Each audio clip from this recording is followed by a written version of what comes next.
Do not know where Miller or Stoker are. Yeah. Or Ray. Well, we did see Ray, but he can decide to come in or not, depending. Also, I still love how people are shipping Spider-Man Morgan like it's nobody's business now at this point. I think he's cute. It's funny too because it only started because of that one windscreen where Morgan is literally licking her tongue, and Batman or Spider-Man is sitting there. He's like, "Well, I hope MJ doesn't mind. I'm going to be late tonight."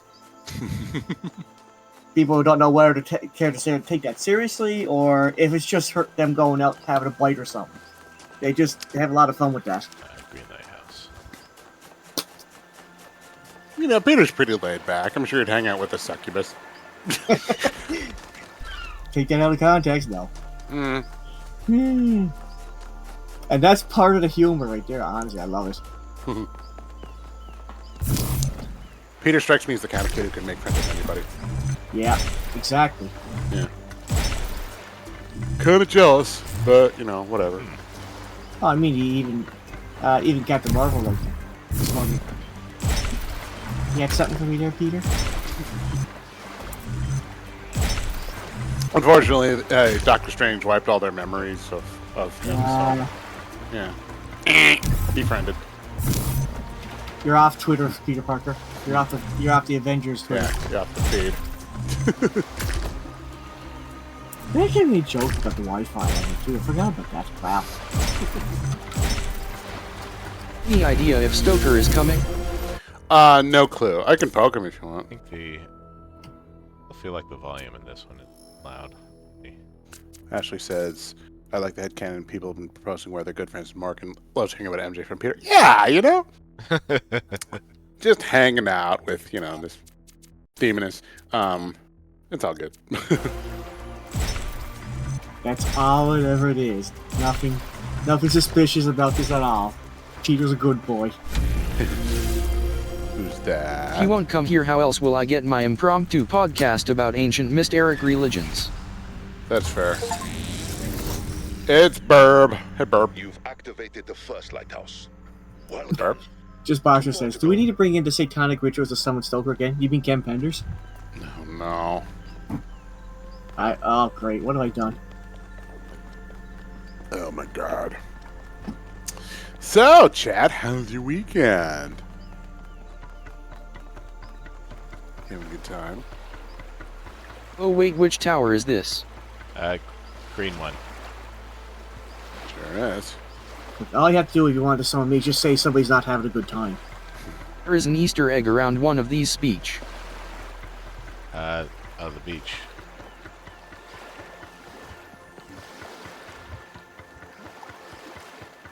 Go down here. And Crab. remember which one though. A bottle on the sand. Well, let me take a look here. Is that a crab? Yes. Nice. Crab. Return pet to the crab? crab. Yeah, return. And speaking of weekends, it's actually starting to finally cool down here. That heat wave is over. Oh, good. Pat Wilson. Oh, no, too soon. Oh no. Wilson, I'm sorry. Oh my God, I'm sad now. That got me. Only Tom Hanks could possibly pull off a scene like that and make you start sobbing like a baby.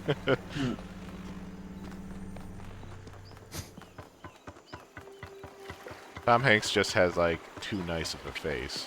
Mm-hmm. He really has like that handsome everyman energy. Yeah. Like he's just somebody you know, like a neighbor.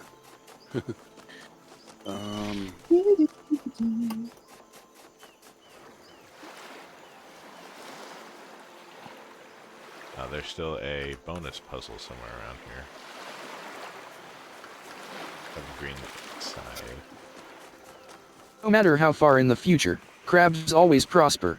Yes. If there's other life in the universe, it's probably crabs. Also, I mean, this it could be a secret right possibility. here.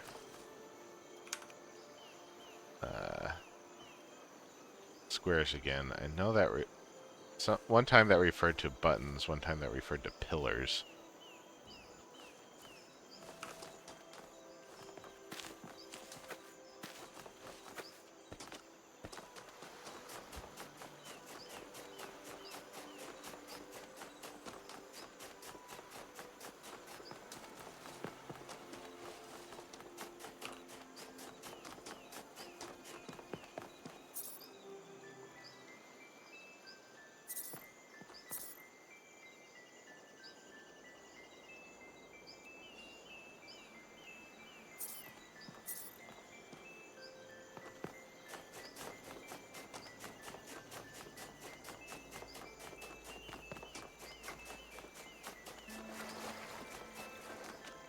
Also, it seems like I'm getting better at fighting games as time goes on again, and I am proud of that. But then again, I haven't played fighting games since for like 5 or 10 years. That is a long time to be taking a break from fighting games. It's a map.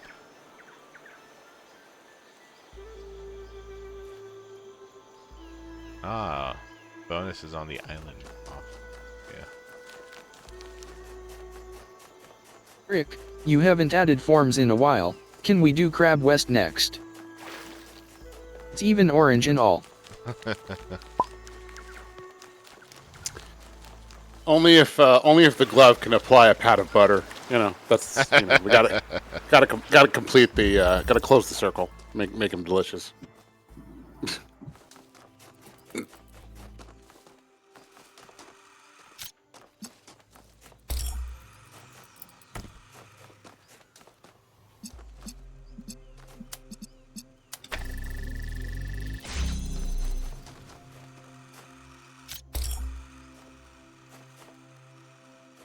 Even go well if we play that Crab Souls game.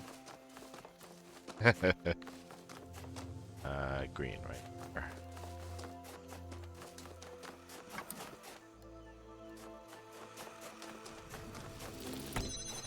Is this the green triangle puzzle? Yes.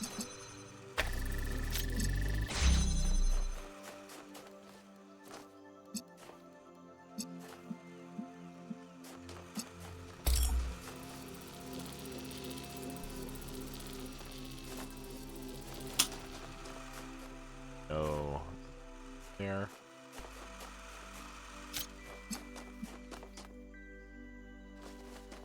Okay. I know absolutely that I need to be in view of green right there.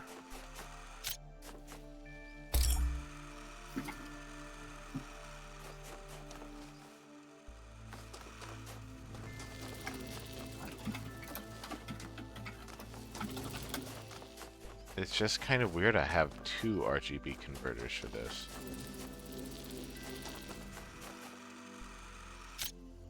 Take that, and that. Creates green.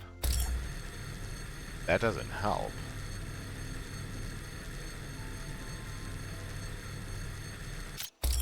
It's always funny to me when I'm looking at like places to eat late online, and I'm just like, I need to make sure this place doesn't close in like 15 minutes, and like put an order in there because that would just be rude. And and then I look at these places, especially in downtown Dallas, and they're like, oh yeah, this place closes at 3:45 a.m. and I'm like, ah. I can see the blue emitter. Right, there's a lot of places that serve the clubbers as they're wandering out.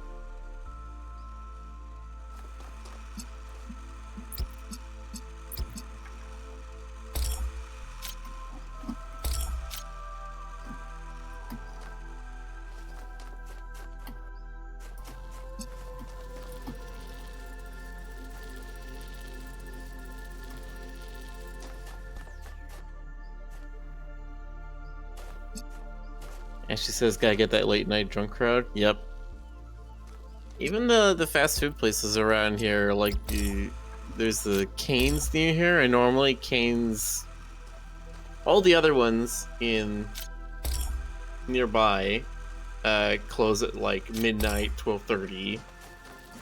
There's a The one that's taco right place next to around me. here, not too close, so I need to take the bus, which only opens from 7 p.m. to 3 a.m.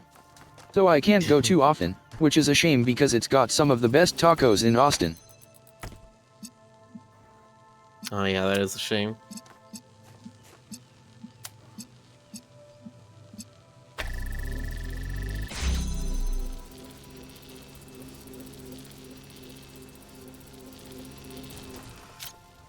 What if I make it green right away?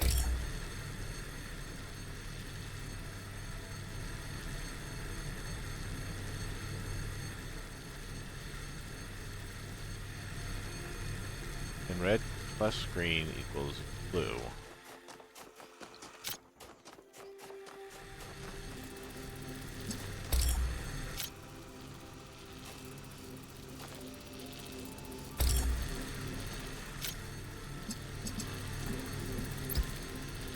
says, I wouldn't mind going back to that one taco place you went to last year in Miller if it wasn't so flarking expensive.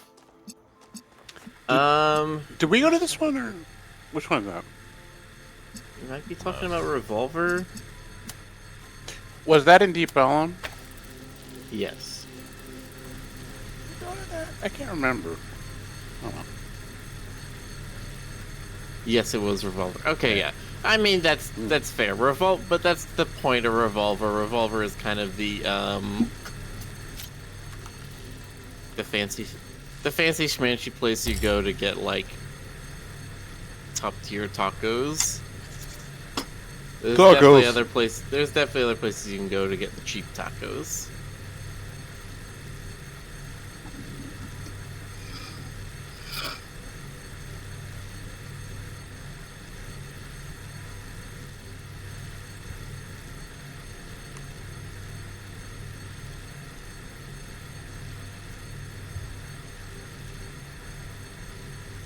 To look at this, like, is there a way to finagle this around? Miller, wrong. You know that the best tacos in the world always come from tiny taco trucks that barely pass health inspection and cost 3 pennies each. Yeah, all the best Mexican food. We found when I lived in LA, and we were just like trying to find new places. It was always little holes in the wall, or taco trucks, or you know. It was great. Also, it's. I know this is a myth, but a lot of people were on that like to believe that fry trucks are where the best fries come from. Yeah, that's what I've heard about poutine. You know, the absolute best poutine comes from like little street vendors that you know, like you just have to know where they are and just ambush them. Yeah, we don't know what it is with their fries, but they definitely know how to make them. Especially with the vinegar and ketchup. Wow. Mm-hmm. And the best part is we don't even think they're doing anything special. They got it at just the right temperature. Yeah. That's all it is. I never got into the whole like dipping the fries in malt vinegar thing, but I do enjoy like remoulade or spicy ketchup like curry ketchup or what else? Just stuff like that.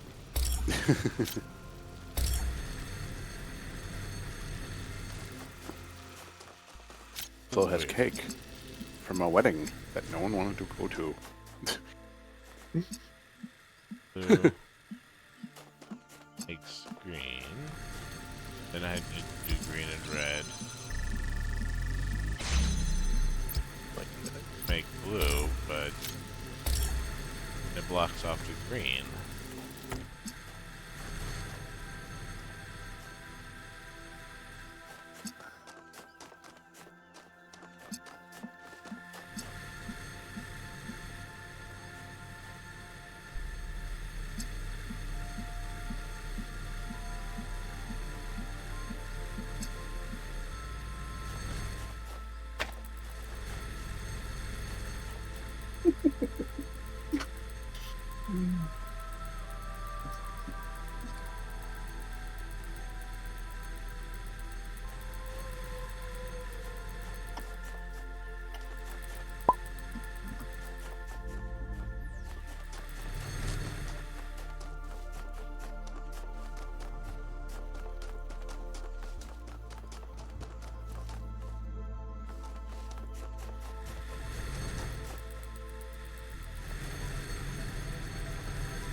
What am I missing here?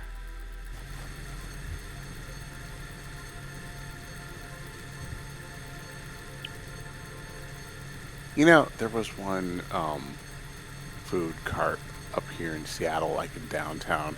I think it's gone now, but it was like they served. Well, there was the Seattle dog, which was just like usually like a hot dog with cream cheese on it and sriracha. But then they also had like these sort of weird Japanese style ones, which were like it was like a hot dog with like wasabi, mayo, and nori, and it was different. Wait, so it was like an okonomiyaki dog? They didn't have that on it. But they had it was kind of the similar vibe. It was sort of this weird little hybrid. It was pretty good. It was better than you might think. You know, the nori somehow works with the whole hot dog vibe. I don't know. I had it like once. It was decadent. Felt like I was having an intercultural experience. But yeah, I think they went poof during the pandemic.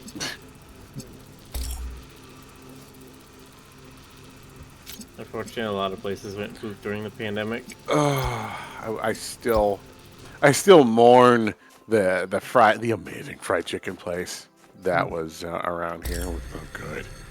Oh, but yeah. Anyway, sorry. Go on, GC. Oh no, I was just laughing. Today, it's funny when I say that one of the most mind-boggling questions you can ask is, on an everyday basis, basically, I'm missing something. do you call if a plate has two something on it, like pizza or a hamburger, are they for you or are they to be shared with somebody else when nobody asks? And Well, I mean, a pizza I'm happy to share. oh yeah. I mean, unless it's like one of those personal size ones that's like 6 inches wide. I'm like, no, that's mine. That's all mine. Mine. So I just want to mention this because it was funny. But today, what happened? It was someone told me they had a burger for me on a plate, and I go and check the plate. There's 2 burgers on there, so naturally I assumed they're both mine. Turns out the other one was from my mother. Ooh. And I'm always laughing at this. I said, if it was yours, you should put it on your own plate. But I understand. I should have asked. If there's more than one burger, I'll assume the rest is for somebody else, unless I'm starving, in which case it's all mine. Although usually I don't get that hungry. I generally don't need more than one burger. But I laugh because this is like an important question that goes through my mind every day, and I laugh. Yeah. It's the pressing issues. Like who calls dibs on the plate? It's the immortal question. When I was a kid, when I was still growing, and I had that voracious kid appetite, then yeah, I might have had both burgers and just been like, "Oops, I don't know who ate the other one," but yeah. But if I were living if I ever had a house to myself, I would say if there was going to be sharing, I would basically always put something different on a different plate. But I can understand the mentality of calling dibs on one piece of something on a plate, but that's usually not what happens with us. Right. So it's like mind-boggling when suddenly it pops up, the question. So. Right. It also depends on how big it is. Like if it's one of those little tiny ones. Oh no, it was big. Oh, okay, yeah. Yeah, then I'd probably just have one. I'm hungry now, god damn it. Maybe we should stop talking about food right now. Yeah, maybe we should. Isn't that normally what we do here, though, guys? We talk about food? Okay, no, okay. Is there a window here that I can... I think this is a valid window. Okay. This might be what I missed.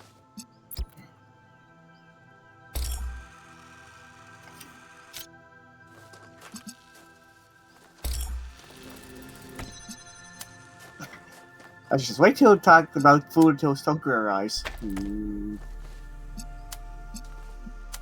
Let's talk about blood burgers. Maybe that was something. Or bloody pizzas.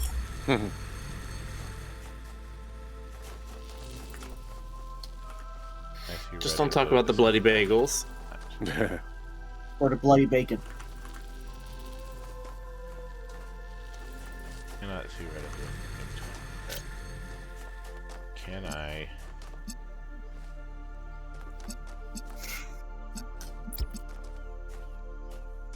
Right from here...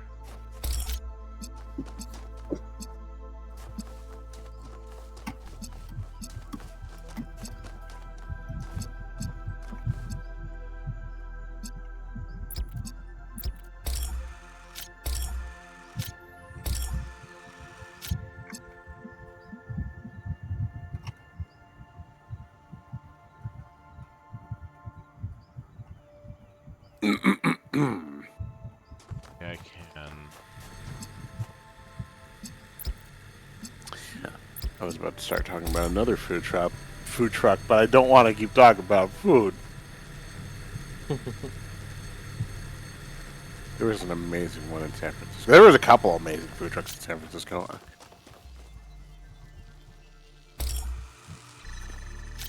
I do rather miss them. I don't know which ones still exist, but I'm kind of hoping maybe at least some of them survived.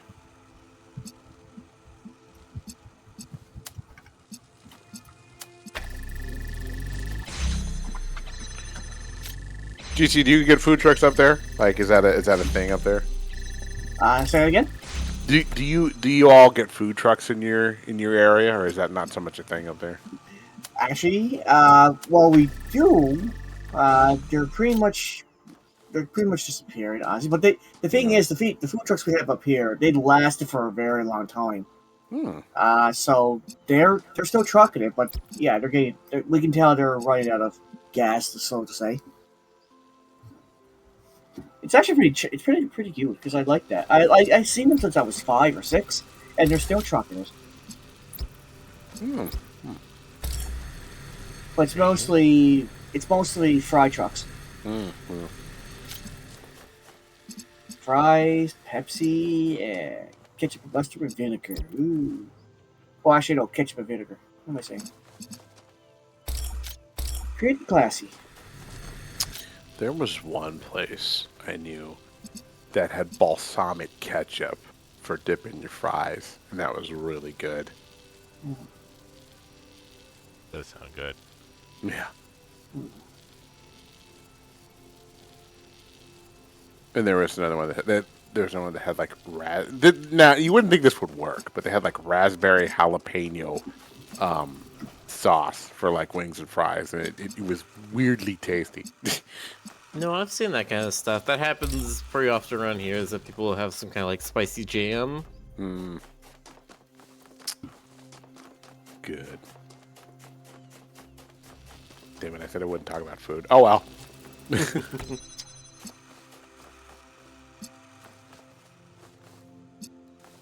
See, the problem is, it's like, these are the only two things you've experienced in like the last 72 hours is either food or VR chat. And you know you need to stop talking about VR chat. Yeah. Yeah, we were in there earlier, hanging out. It was good. I found this nice little spot that's got like a star field and sort of like neat, sort of glowy shit. There's an underwater city and like whales, and there's a tower you're not supposed to be able to climb, but you can kind of choose it.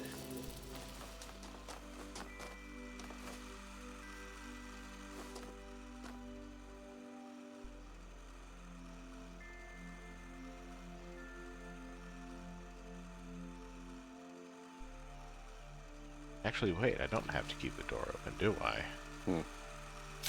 I wonder if anyone's made a Talos Principle world. I looked, I haven't found any. Sure. Hey, Tyroy! Tyroy's a little mouse dude who's very smart. Hello. And very, very friendly. Yeah.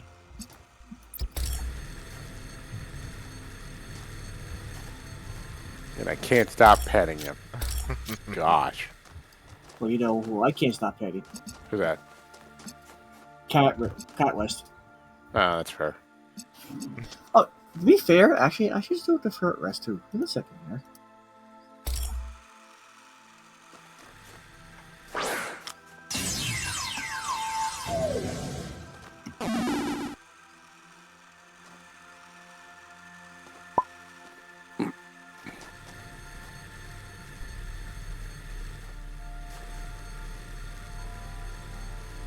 Yeah, there we go. Everybody, pet that West. Flip that house. Pet that West. Oh, no!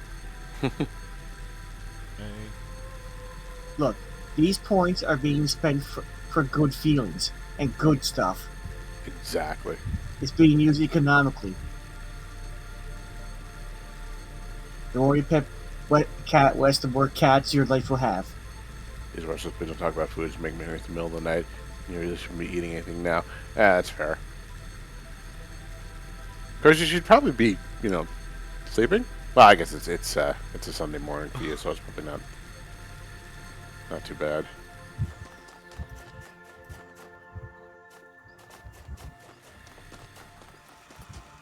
I have been getting like no sleep lately because it's hitting like 79, 80 degrees in my room at night. Oh. Because all the heat, the ground soaks up the heat, and then because my apartment's partially in a hill, it starts radiating right through my room, and it sucks.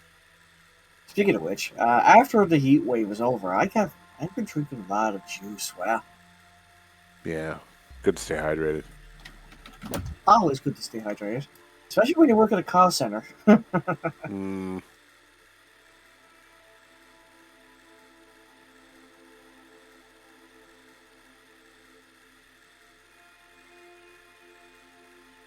What am I missing here?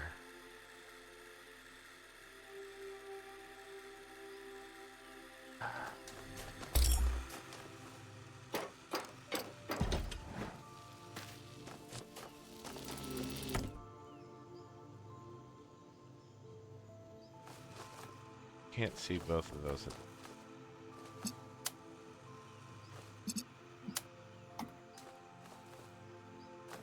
Huge blind spot. Okay.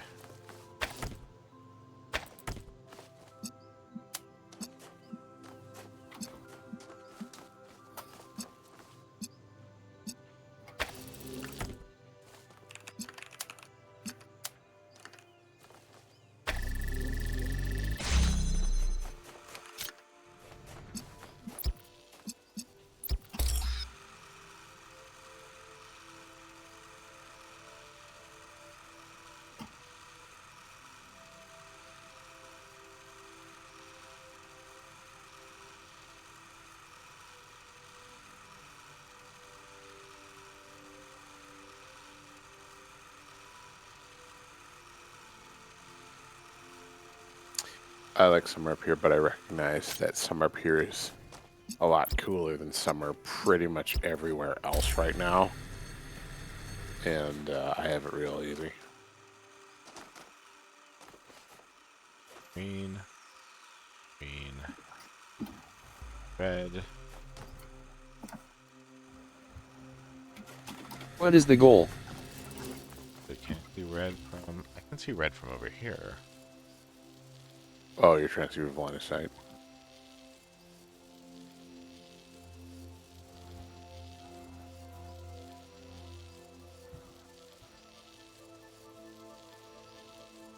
It still creates a triangle that I can't put a laser past, though. Hmm.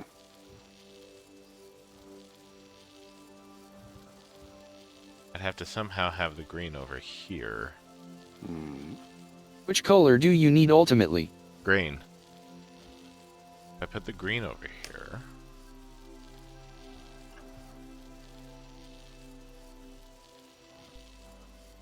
Green. Might be able to do that. Okay. You just might, Rick.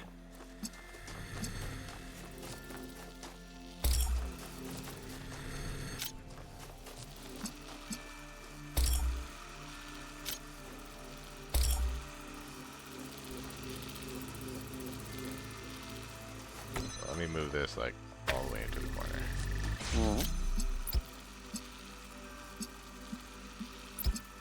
Makes green, which, whoop, no.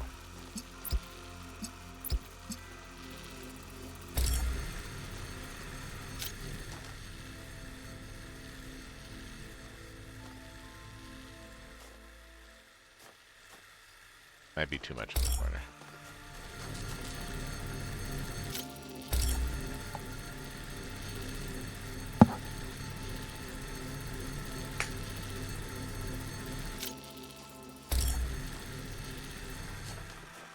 This one here, green, blue, then I can grab this one. I should be able to see green from the window. There we go.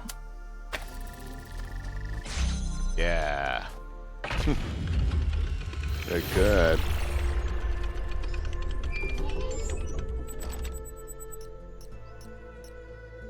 Is... Oh, it's not done, of Yeah. course. So many of these social media posts I haven't even read. ADL. The Ethical Ecosystems Working Group is dedicated to researching the possibility of manipulating ecosystems to lessen suffering, starting with complex and intelligent organisms. This will include ideas such as converting predators to herbivores, abolishing octopus senescence, and alternate methods of population control. We will investigate both the ecological and ethical complexities of this project for a minimum of 100 years before presenting our recommendations. If you're interested in joining the working group, please contact Adel or myself, or join up via Project's interface. One more note. All experiments are to be performed at the Epsilon Eridani research station to avoid contamination, so wormhole travel will be necessary if you want to participate in the practical side of the experiment.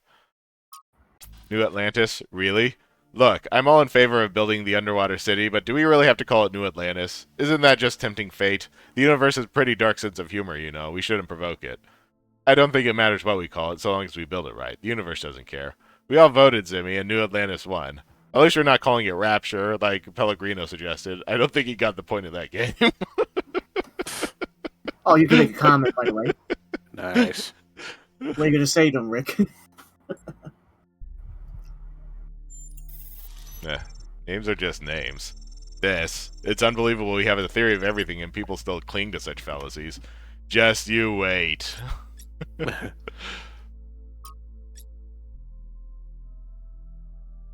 Seeing another planet sounds exciting. I know I previously argued against it, but after all the stories I've heard, I really want to go. But the idea of stepping through a wormhole just creeps me out. What are the chances that I just get blown to smithereens? And no, you could just back yourself up doesn't work for me. I believe in continuity of consciousness. Our perception drivers still have trouble handling the transition, so you will experience disorientation.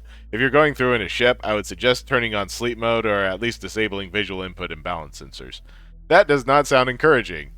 All the wormholes we're using at the moment are based on pre-existing patterns in the fabric of reality. They're completely stable. However, if you make a fuss when going through, I may disintegrate you myself. If Melville says they're safe, then we know they are. I don't make a stink when I'm going through a wormhole. Come on. I've gone through several times. I've never had a problem.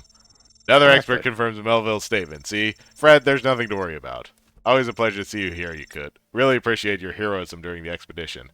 Thanks for the input. I might give it a try one of these days. Aw. Oh, give me a second. Yeah. I mean, if you're going to flip out about going through a wormhole, you might as well just never leave your house. I mean, come on. Honestly.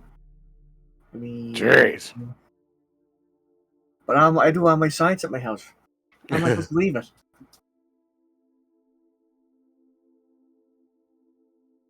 This whole universe in my house, Jonas. I can't leave it.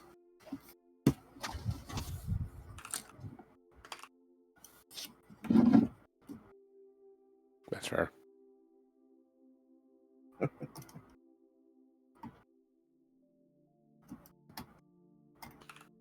Oh my god, I am so tired. So Oh my god, the raccoon is tired. Yeah, I'm doing a little raccoon yawn, and then I'm gonna raid a garbage can and probably fall asleep in Man. it. Did we ever have a lot of fun sleeping last night? Oh, Usually if you have fun sleeping, you keep that to yourself, you see. you know where? Do you ever get that thing where if it's warm enough, you start having weird dreams? Like when it's really No. warm? No, it doesn't happen. It happens to me, and apparently it happens to other people too. No, I dream maybe twice a year. Wow. Okay. For me, it is usually I fall asleep and then I'm awake. Sharptooth Tor is raiding with a party of one. Hello. Hello. Hello, with the null raid. They're here for the principal notes. Is it a reference? I feel like I should know what The that means. Talos principal notes. Oh, eh. You're gonna be pop quiz on this. Watch out. Anyway, feel free to make yourself comfortable. Our host is momentarily AFK. Oh, there he is. Sharptooth Tor. Hello. Hi. New body types. I know everyone is very excited about all the new options we have for modifying our bodies, and as per the latest decisions regarding bodily autonomy, you can pretty much do as you will. However, as I'm sure you all remember the Pellegrino centipede, we are going to be requiring any desired alterations to pass some basic safety tests, and we will be uploading some approved templates you can use in the body designer. Impressive work, Melville. Your dedication to safety is truly inspiring. Mayor Byron could not have picked a better person for the job. I can't wait to try the new anti-grav drone bodies. Being able to fly whenever I want, I don't think I ever wanted anything more. We don't need new bodies. We need to learn to accept ourselves as we are. Darling, if you believe that it matters, you can keep your body just as it is for as long as you like. But if Arunia wants to fly, let her fly. Rooney? Oh. Aurenia. Aurenia. Niam's right. Sorry, Malduk. It would be beautiful to see Aurenia fly. Who are you, and what have you done with the real Thekla? People change. This group, Extinction Prevention Working Group. This group is going to be looking at the best methods for preserving a number of species that are threatened by non-anthropogenic factors, i.e. that are dying out due to being outcompeted, failing to adapt to changing conditions, diseases, etc. If you want to join, please contact myself, Hypatia, or Aranax, or just join via the project's interface available in the new update. I would like to join. I have a fondness for marsupials, and the poor little blighters don't stand a chance once continental drift smushes a few landmasses together. Can I join despite my history? I've switched to a less irritating voice pack. But I've added you to the group. We do not blacklist people, Doge. I've spent a lot of time considering the reality of extinction lately, how desperately sad it must be like to be the last of your own kind, and the thought that this will just continue happening to so many species even if we don't have a major impact on ourselves, it makes me experience a sense of cosmic horror. There is no horror in nature taking its intended course. If a species was meant to go extinct, it will. I don't think anything is meant to happen, dude, and that's scary, I know. But that's why we've got excellent people like Sarabi trying to do something about the bad stuff, you know?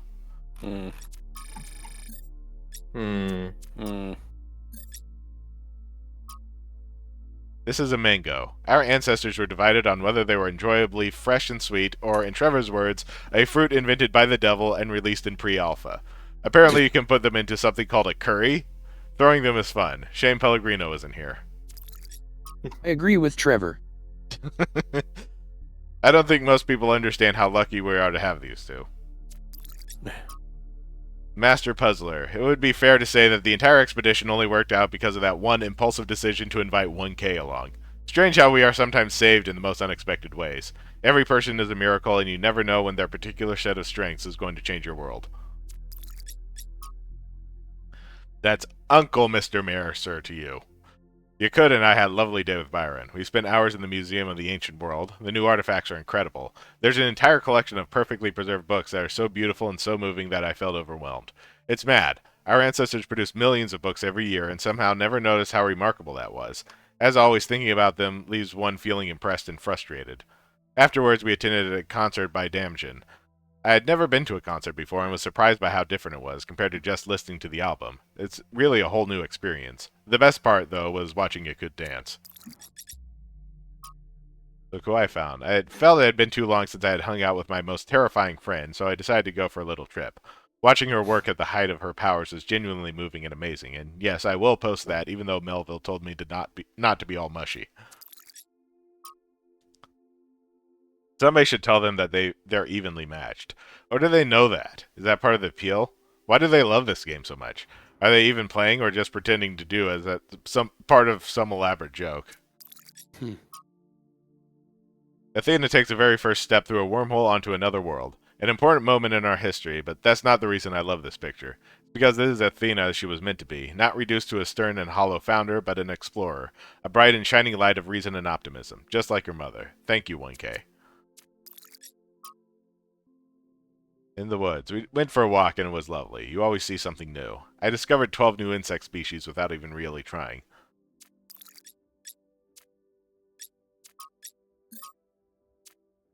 Sphinx engraving too. I always thought the Sphinx had a really cool voice. I'm thinking about that thing about the saving the species even though they're being natural selectioned out. Yeah. I I don't know if I agree with that. I feel like if you can establish that the species is dying off through non-anthropogenic factors, then like you need to let them die off. You can't just go around. You can't just go around and assume that your judgment on what species you want to keep is better than evolution. No, that's species. Like, how can you say On the that? other hand, I feel like you could at least keep, a zoo. It's part of what zoos are for. Yeah.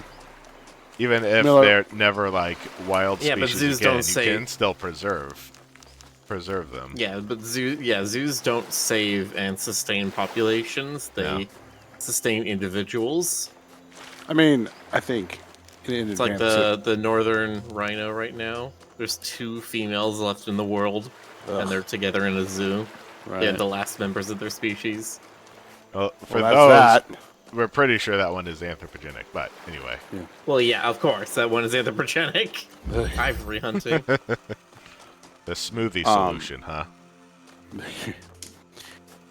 If I was in an advanced civilization like this one, I would probably, if I had to, I would just preserve the genome sequencing. Like get as many samples as I can, codify it, and then maybe see about down the line doing a little cloning action or something. Because then you don't have to worry about, okay, we're on a clock here. I mean, maybe keeping track of the genome, but I don't know if I'd even do cloning. I think I'd just be like, keep everything you want about them in writing, but let them die out. Let them peaceably go on. Not as individuals, but as an entire species. I guess. Just wait, Miller. Someday, some other species can say about us, and then boom, Drake equation, Yeah, probably. or what's it called, the Great Filter. The Homo Futurists.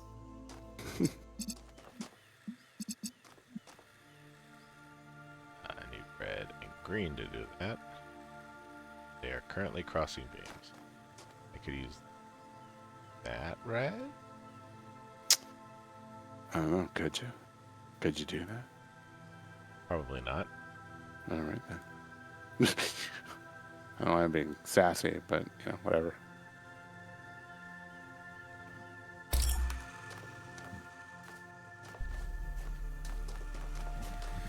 Oh my I'm just God, gonna be they're interested to see if we do ever develop colonies on Mars or something, and we study the humans that are there, and they have a colony of 100 or a little over 100 people, and then over 100 years we notice, oh wait, their DNA is changing.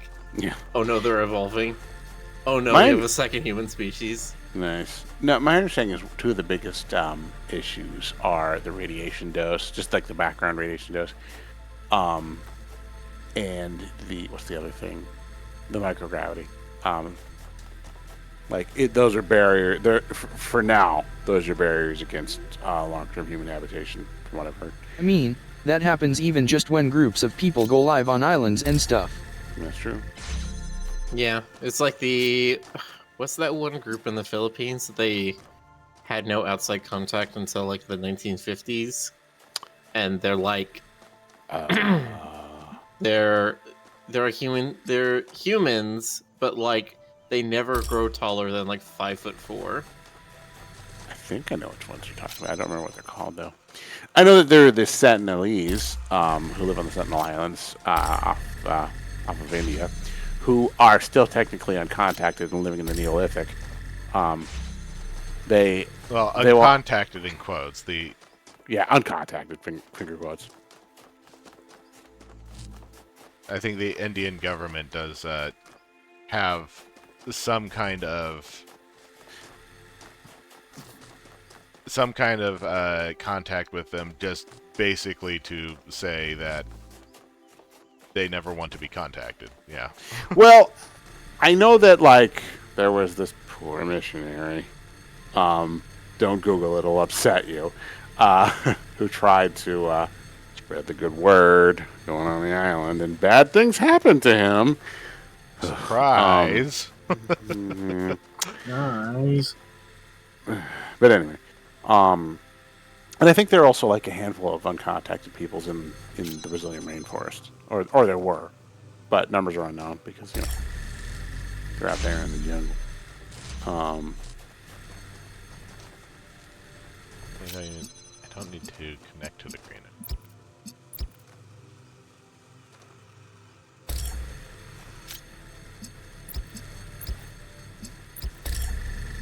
I'm sort of fascinated by this stuff because there's all these, there are a lot of endangered populations like that where there's where they're disconnected, resources are poor, or their numbers are low, or all of those things. Yeah, it's depressing.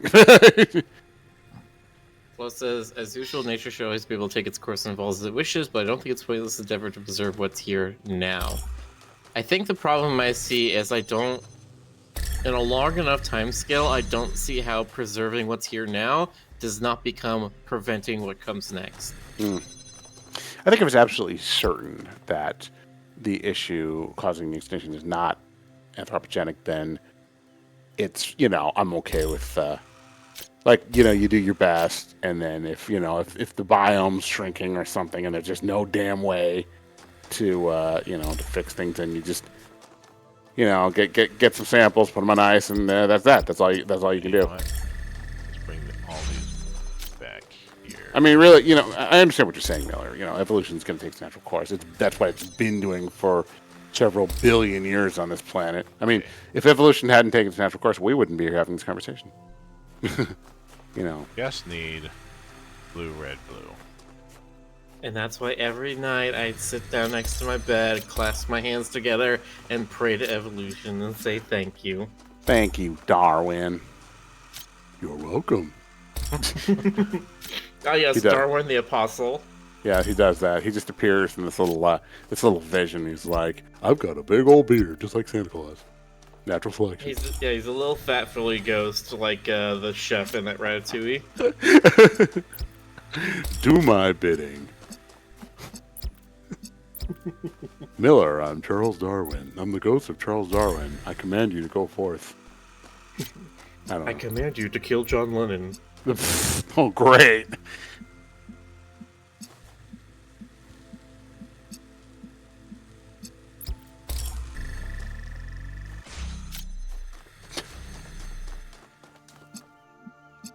Yeah. There was one tribe where I think they were in Guinea. I'm not sure, but they were having a recurring problem with prions of a unique type. Just checking in. How's it going? Are you having fun? I just solved my 10th puzzle. Not too shabby. Has Byron talked to Alcatraz yet? No, still nothing. I don't even think they're angry at each other. I think they just have no idea where to start. Like, do you remember how long it took you to ask me out? I actually wanted to ask you out from the moment I heard your voice. But, you were,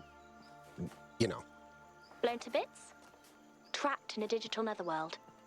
Yeah, it was a bit of an obstacle. But I'm glad I managed to find the courage to ask you out. So am I.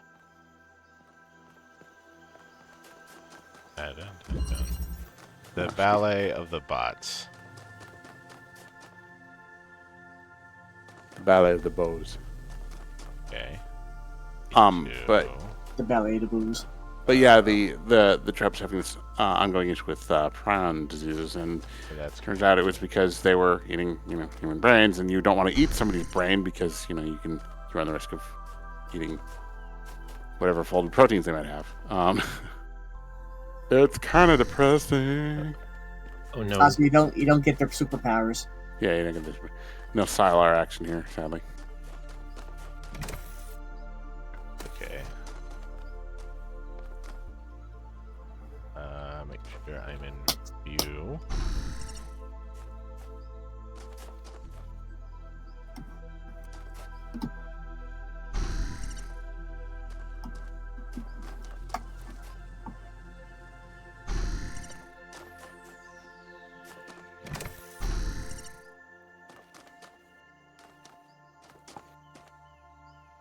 It says, I desire to know why the name of the last puzzle is the smoothie solution. I'm trying to think of a joke answer, and nothing's coming to me. What is your mind, mush? Is it all blended up? All right, look. Look. No,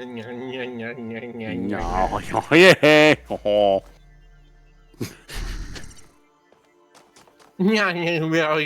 Christmas. Excuse me.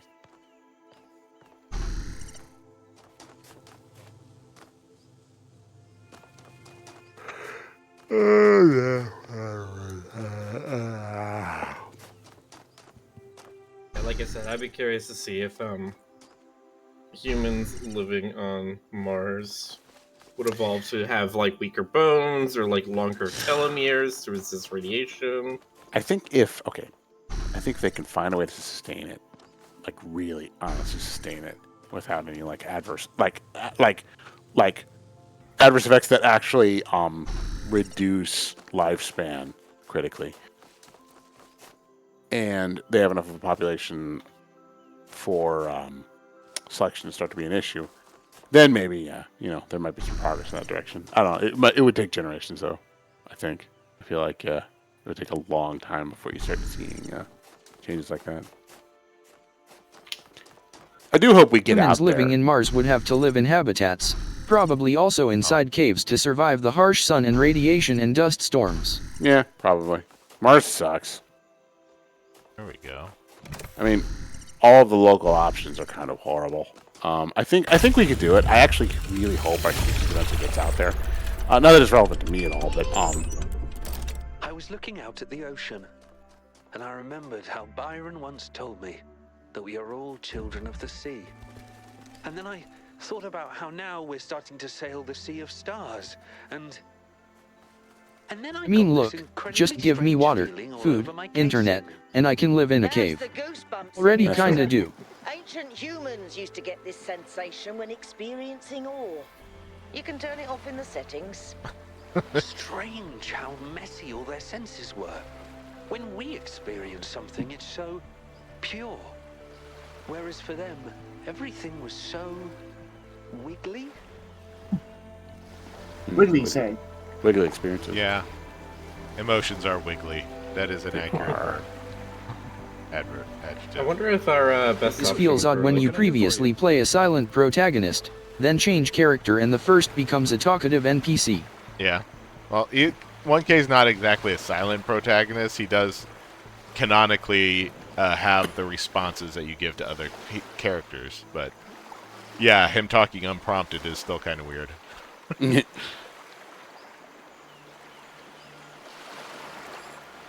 How have you been? I haven't seen you in a while. To be honest, I haven't done a whole lot since the expedition. Couldn't really figure out my place in the new system. Went hiking with Herman, watched some old movies, just sat back and watched everything change. Do you still think 1K made the wrong choice? I don't know. We haven't destroyed ourselves yet, so that's good. But things have been moving very quickly, and that does worry me. We're doing things in years that took our ancestors centuries. Of course, maybe I'm being irrational. Is there anything inherently wrong about doing something faster? Just because something is different doesn't necessarily mean that it's bad. I honestly can't tell anymore. How do you like the exhibition? The location's incredible, but it's the theme that's really gotten to me. Freedom from necessity. In a way, that means freedom from any external purpose. But necessity is what's shaped us, what's given us meaning since we learned to think. The drama of human history is the drama of dealing with necessity. Do you have any relationship advice for me? Learning how to disagree is the most important part. Being on the same page as someone else is enjoyable, but there will always come a point when you're not. And when it's something really important, it's hard not to let that get in the way. I can't pretend that I've really figured out how to do it consistently, but yeah. You know, you should really take this opportunity to talk to Byron. Yeah, I've been meaning to. We'll see. How is Herman adjusting to not being mayor anymore? Oh, I don't know. He seems to be enjoying it. He finally has time to go hiking. He's been helping You know, Chansey I with love the how you can gardening. see that sometimes the writing is just really He's been sincere finding a and lot drawn of from life excuses to go to experience, Melville's beyond the workshop, pseudo-philosophical premise of the I setting. think he might be trying to. Pseudo-philosophical. Yeah, pseudo-philosophical. Okay, I didn't see that one coming. Herman's always been a romantic at heart. When you think about it, his whole conception of New Jerusalem and the goal and the founder and all that was very emotional. I really don't know if I would call this game pseudo-philosophical. I think it is just philosophical. Was always genuine. You're philosophical. All right. Thank you. Yeah, sometimes it does feel like it gets into topics that it doesn't really justify getting into, but most of the time it's fine. There's definitely it's a lot kinda of armchairing philosophy. It feels more like pieces of philosophy. I mean, how else are you supposed to approach philosophy? It's not something you can come at from any dedicated truth. The only way you can work on it is through discussion. Yeah. By sitting around talking about it. And also the nice thing about philosophy is that even philosophers agree that you shouldn't necessarily listen to philosophers. Aaron New's philosophy is fine and dandy and all, but Have you tried Street Fighter? Sorry, go the Street Fighter philosophy. Yes, the Diogenes approach. I have some tolerance for philosophy. I think it's interesting up to a point. You don't want to keep hearing philosophy. Yeah, and but especially do not listen to that one guy who I personally dislike and think is wrong about everything. I hate that guy. I hate that guy too. You're right, Seth Rogen is an awful philosopher. He's an okay Donkey Kong, though. This door. You can't just Seth Rogen your way to mortar. Can't open that door without that one too, okay.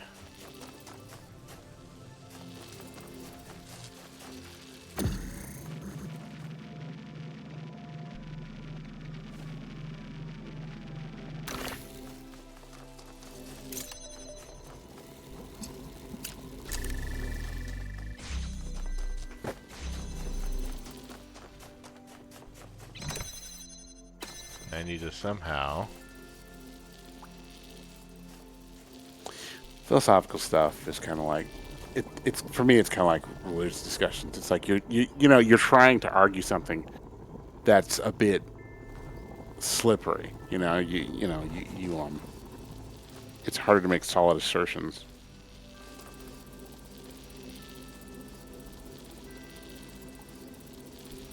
Said Jonas, and from sitting in his armchair.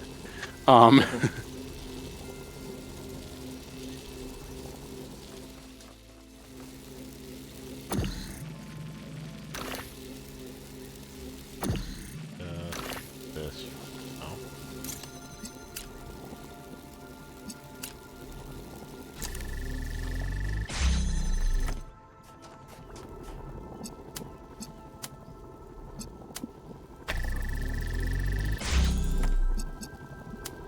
This one.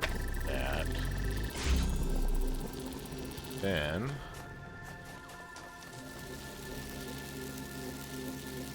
I can bring this to the other side.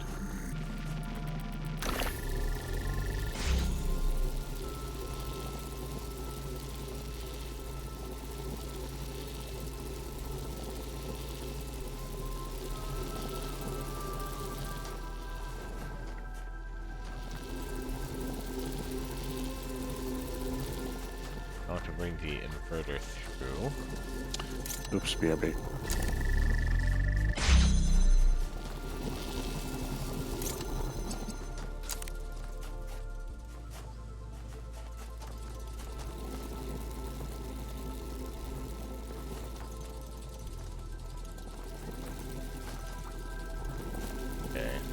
order takes place in this.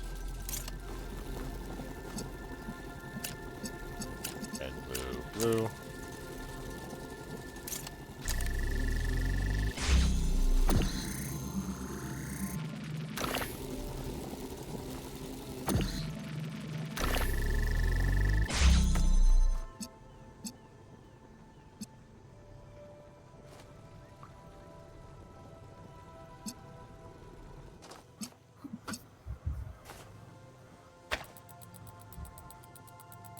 Almost. Can't move the driller.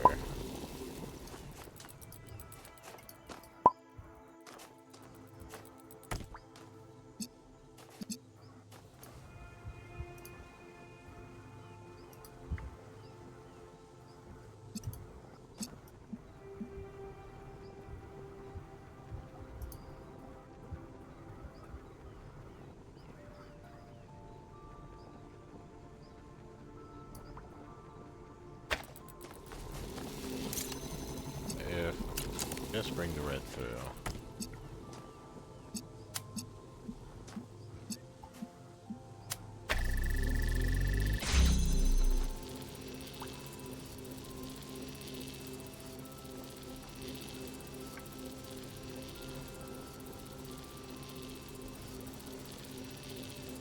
I'm gonna close that. Okay, back.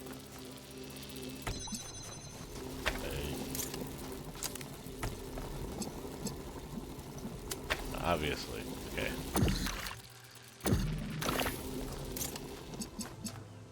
I can do both of those at the same time, and that should...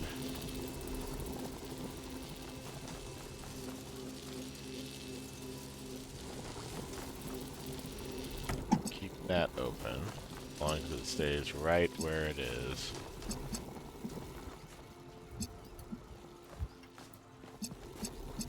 Not necessarily a good thing.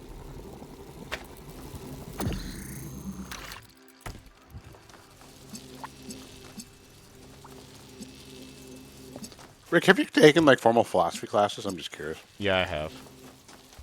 Now, when you do formal philosophical debates, do you like evaluate the truth of a given like philosophical argument? Is that how it works? Is it like No, I mean, if you want to like dig into logic, that's literally what you would do.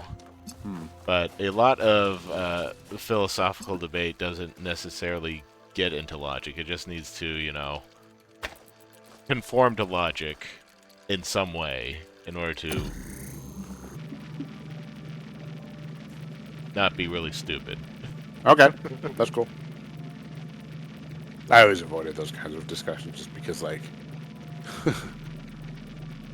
I'm not much of a philosopher.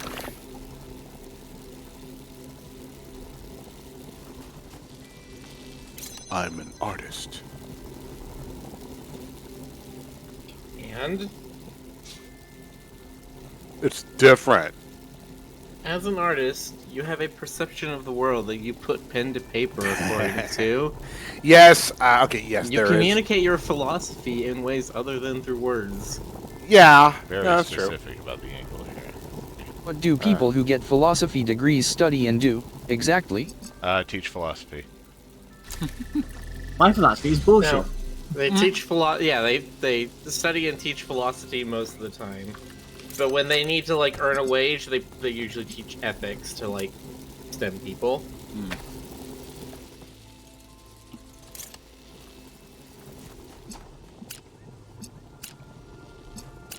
I could see philosophy being really critical in positions of like leadership.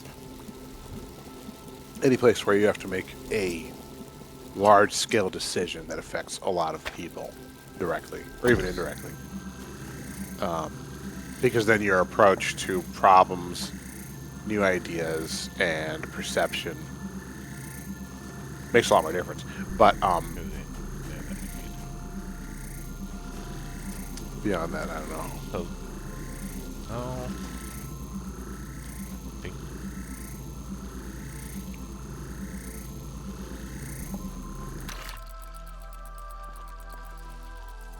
I'm not actually sure how I would ever sum up my artistic philosophy if I can be said to have such a thing. It's furry. My philosophy is furry. Philosopher. Philosopher. Yeah. I think for you, Jonas, one of the things in your philosophy is that you're able to very much separate the real from the fantasy. Well, I sure hope so. There are things you would draw that you probably wouldn't want to see happen to somebody in real life. Well, yeah. But you don't, in fact, want like a barely legal girl to just be forcibly nude all the time. Thank you. Wow. That's gonna sound really say that, huh, Miller? That's gonna sound really strange to anyone who isn't familiar with the comics I work on. But anyway, how's everybody doing in the chat tonight? How does this even look? I know how this would look.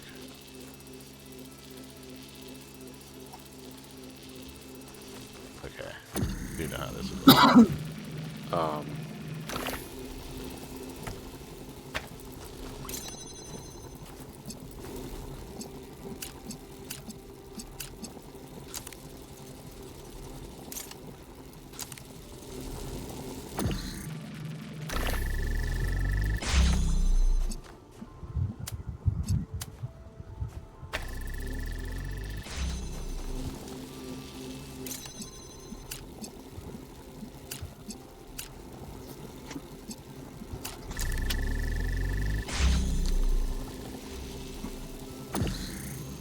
There we go.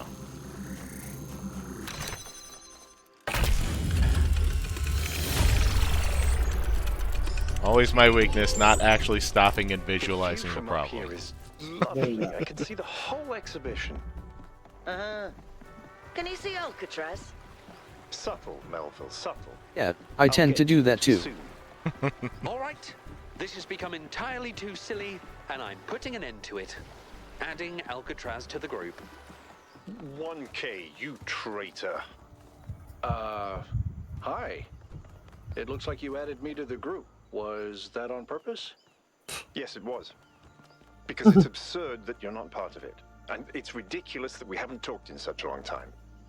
And honestly, the only reason for it is that I'm an idiot. Sometimes I will keep overlooking an element or get set on an assumption and get stuck on a puzzle for longer than I should. But none of it really holds up. The truth is, I was just afraid you wouldn't be able to forgive me. There's nothing to forgive, Byron. You did what you thought was right, and I did what I thought was right. That's what it's always been like between us. That's our strength, and yes, maybe you are an idiot, but then so am I, because I could have reached out too. So it's settled. You're both idiots. Welcome back, Al.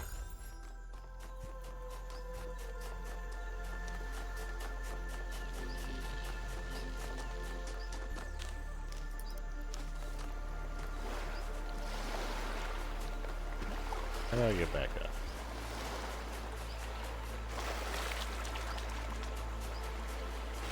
It's kind of funny that from the first game to the second game, we went from like, you know, melancholy philosophical stuff to Yakut, it's a pleasure to meet So you. yeah, when playing this game and others I have no idea if I'm smart or an idiot. Did for New Jerusalem. Your voice pack sounds familiar. It's not only my voice pack.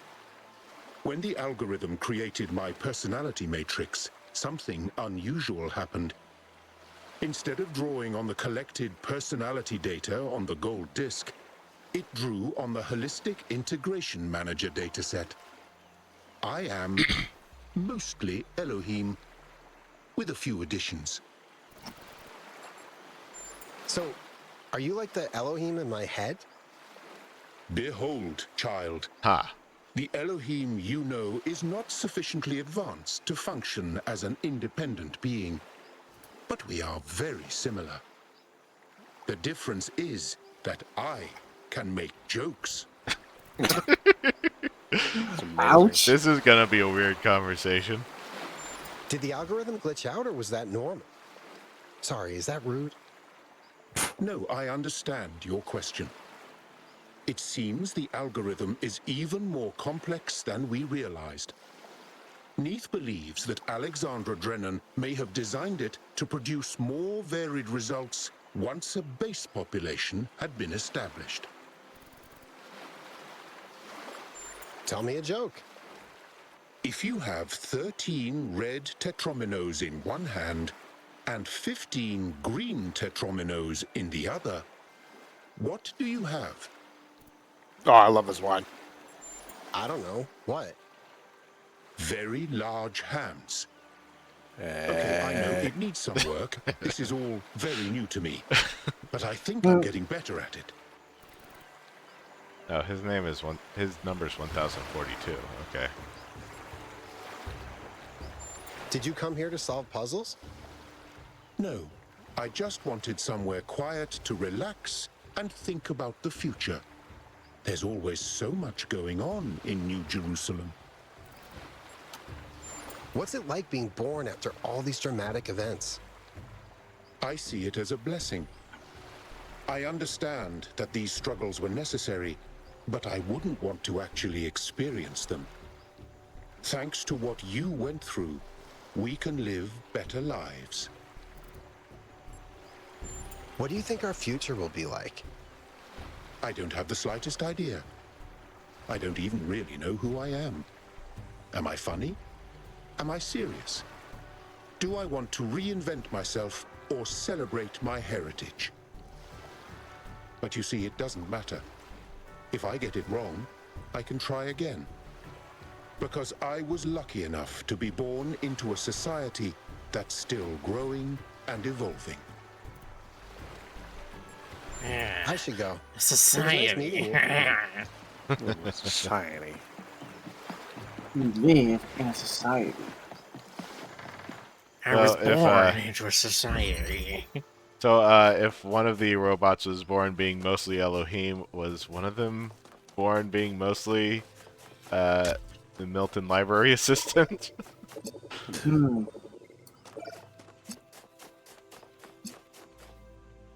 Could be. Yeah, that would be, what's her name? The engineering lady? She's the MLA.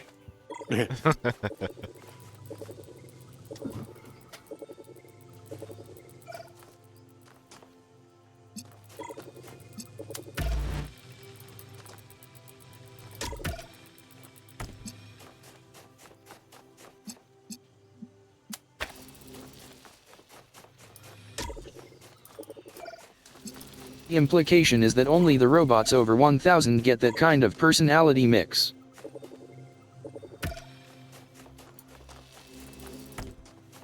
Yeah, sounds about right.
I was thinking that I'd love to see an article, or an interview or video or whatever, about how Credium designs the game's puzzles.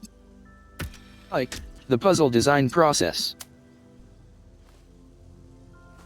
Let's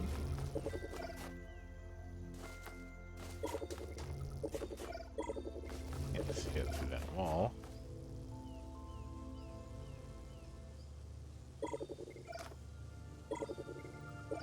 Way over here. Do that.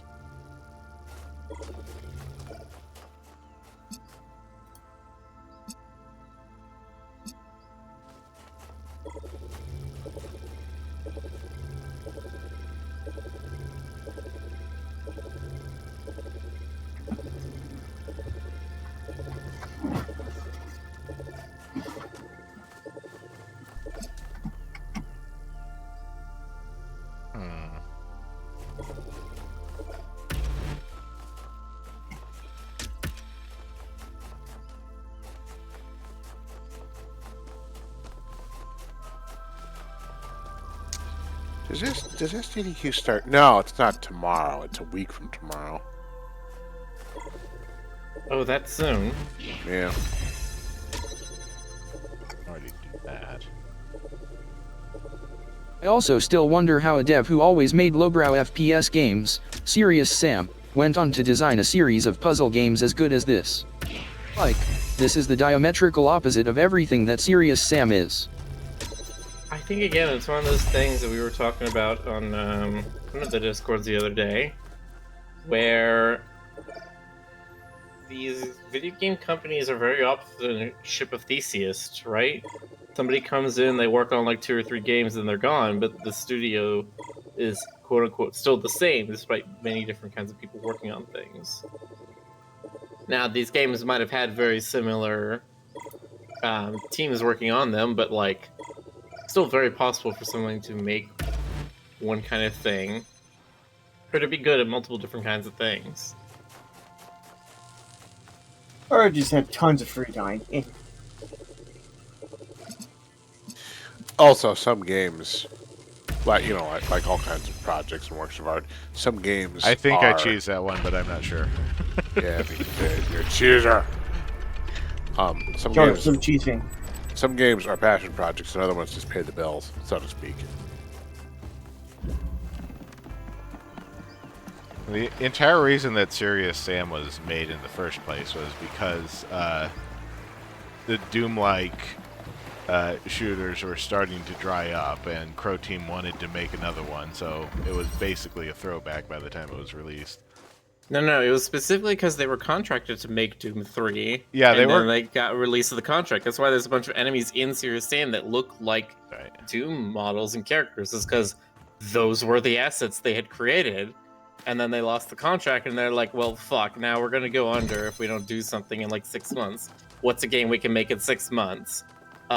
Just take these assets and throw them together into a schlocky shooter. Like, make it so it doesn't take itself seriously, because we cannot make a game that takes itself seriously in such a short amount of time. So just make it tongue-in-cheek, so that we can, get it done quickly and still have it be good.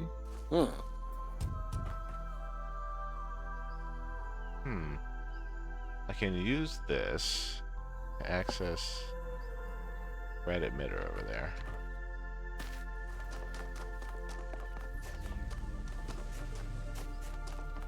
It was still an interesting choice, though, that they decided not to go the route that other FPS games were going at the time. Which is also what Doom 3 was doing for the one that ended up being made.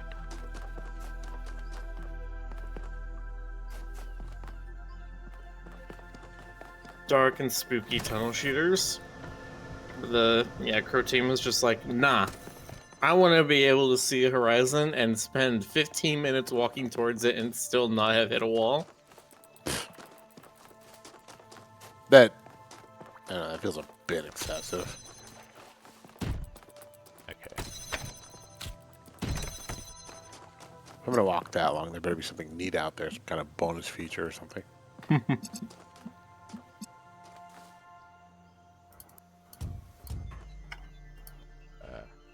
To be fair, I also do not like Serious Sam that much. I find them a bit of a slog.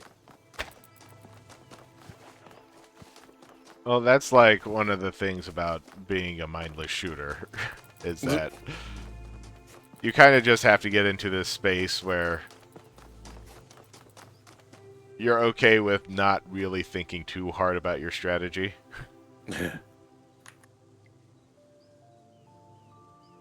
Put white circle in middle of the screen over enemy, press mouse button, watch enemy explode. Ha ha ha. It's hard for me to get there is strategy to it, especially like in your weapon selection and efficient use of ammunition, but that's like mostly it. Yeah. Sure, but a little variety is always appreciated. Okay. Not seeing what I'm supposed to be seeing. Thank you, Mitch Machine. Mitch Machine with a 23-month subscription. Thank you. 23 months. That's almost 2 years. Just one more.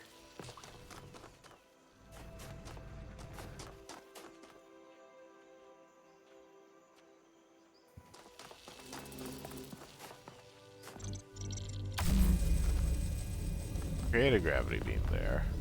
What am I supposed to do? So, Blue over there. chat. Played any good games lately? I don't know why I put the emphasis on the second part there. I just felt like it. I cannot. Okay. I've been playing this one. It's an older classicer game. I don't know if you've heard of it. It's called Elden Ring. What's that? It's this Japanese game about like this world and rings and like 7 characters who have basically the same name. Isn't that like Middle Earth? Yeah, kind of. It was written by the Middle Earth knockoff guy.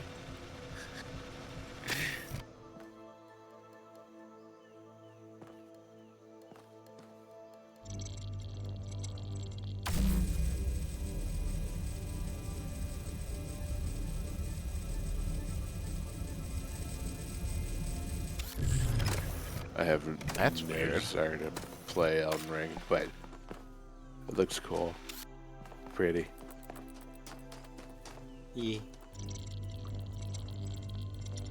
It is cool. It is pretty. If you don't feel like you want to play it, I can't really make it a sound suggestion for you. Well, thank you, Miller. Sound suggestion. I think it's all out. Well, if it's not a sound suggestion, then I guess I can't hear you. Oh. Yeah. You guys, your sense of humor. Yeah, I don't even know what my sense of humor is, other than very dry and occasionally just Absolutely absurdist. shot through with absurdity. No, it's good. Is it? Jonas is not a little absurd. Jonas is absolutely absurd.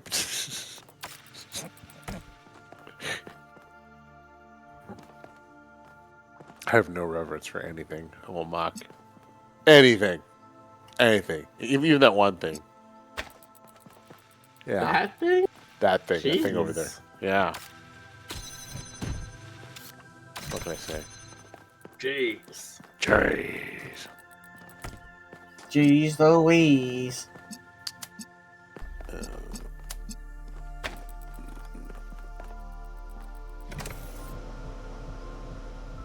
That should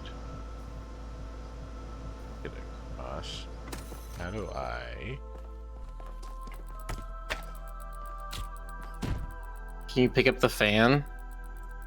Or is it bolted on? Bolted on. Hmm. Rude.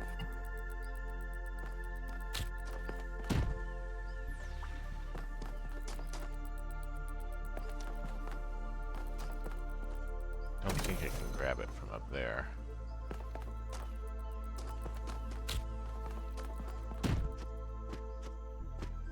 Might be able to.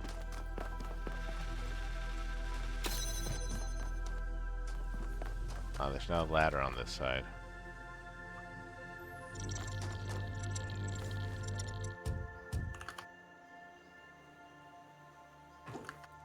I got over anyway.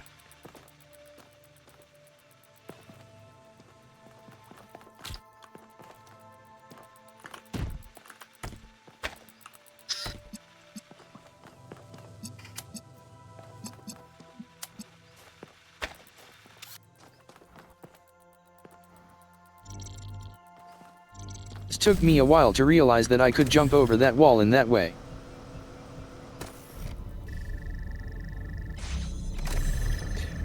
He's getting a headset. Oh no. Oh.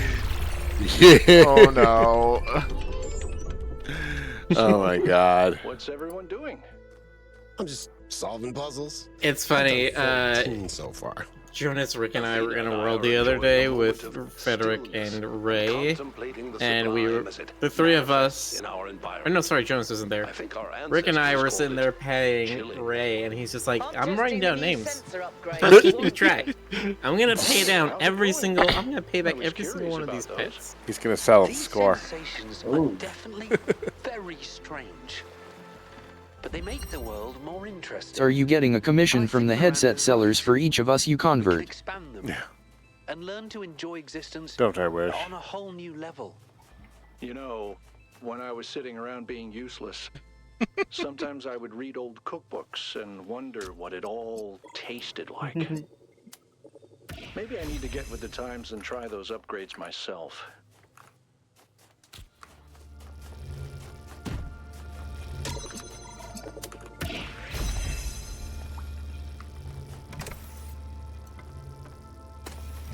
I think I accidentally cheesed this puzzle in an unintended way. Jeez. Yes, this Queso. opens this door. Quesadilla?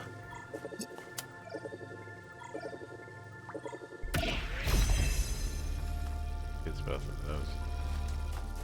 Queso mamacito.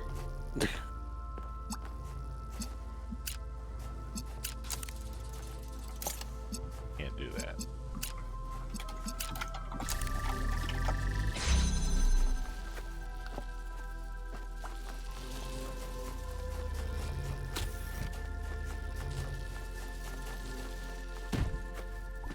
Speaking of which, I found out a pretty broken, widely applicable trick that can be used to cheese several puzzles.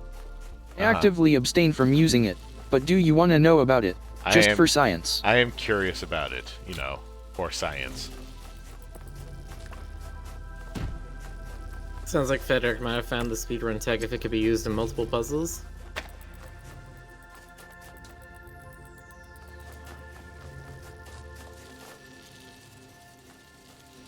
I don't think I need to hold that open anymore. No, you did that just to get the reflector.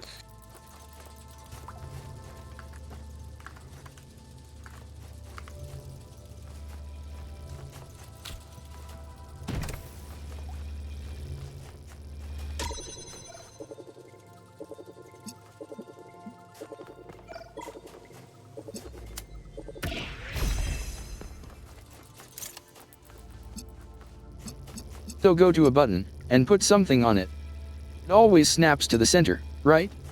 That's because the devs want you to be unable to press buttons and also connect beams over certain walls. Yes. Okay. Do that. I should be able to just... But, if you put something on the button and then a second thing on the button, the second item will not snap but still press the button. Huh. Oh yeah, I have noticed that. Pro strats.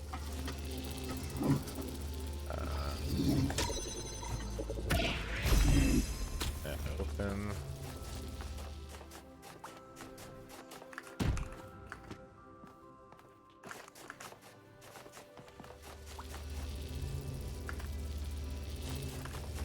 Don't need that open anymore.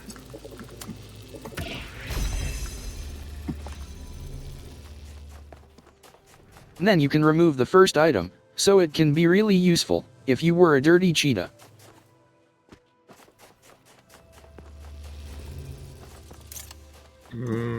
Cheetah. Eat and cheetah.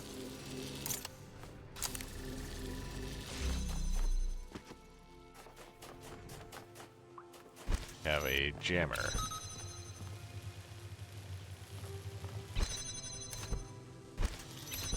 And it make jam. Tyra says, "Jeez, you're a little mousy. Yes, you are." It's not the same one. I'm just a voice. You're not just a voice, you're also a talking head. Oh, that's true. I need a little petting hand. Do we need to get like a Pet the audience. Pet Oh, chat. hell yeah. Yeah. That would be cute if we could pet the audience. Just like the little crew icon pops up and the little chat icon pops up. Well, and then wait, pet the audience or the audience pets us? Because people have been saying we need something similar to Bob. That's Well, why not an both? encouraging thing instead of a derisive one. I mean, how simple would it be to just do like the same kind of wiggle transform if the glove pets us? That's not too complex, right? Probably not. Well, get on it, Miller. I need it by Q4. Gotta roll it out. No. You need it on mobile. That's what all the kids are using now. No. Can't see it from there. I'm pretty sure I know how Federic cheesed this puzzle now. Oh yeah. Yes, all the kids are on mobile, and they're all wrong. You can almost see the emitter from this button right here. So, if that was possible to make this slightly off-center and still depress the button, you'd just be able to get the emitter through.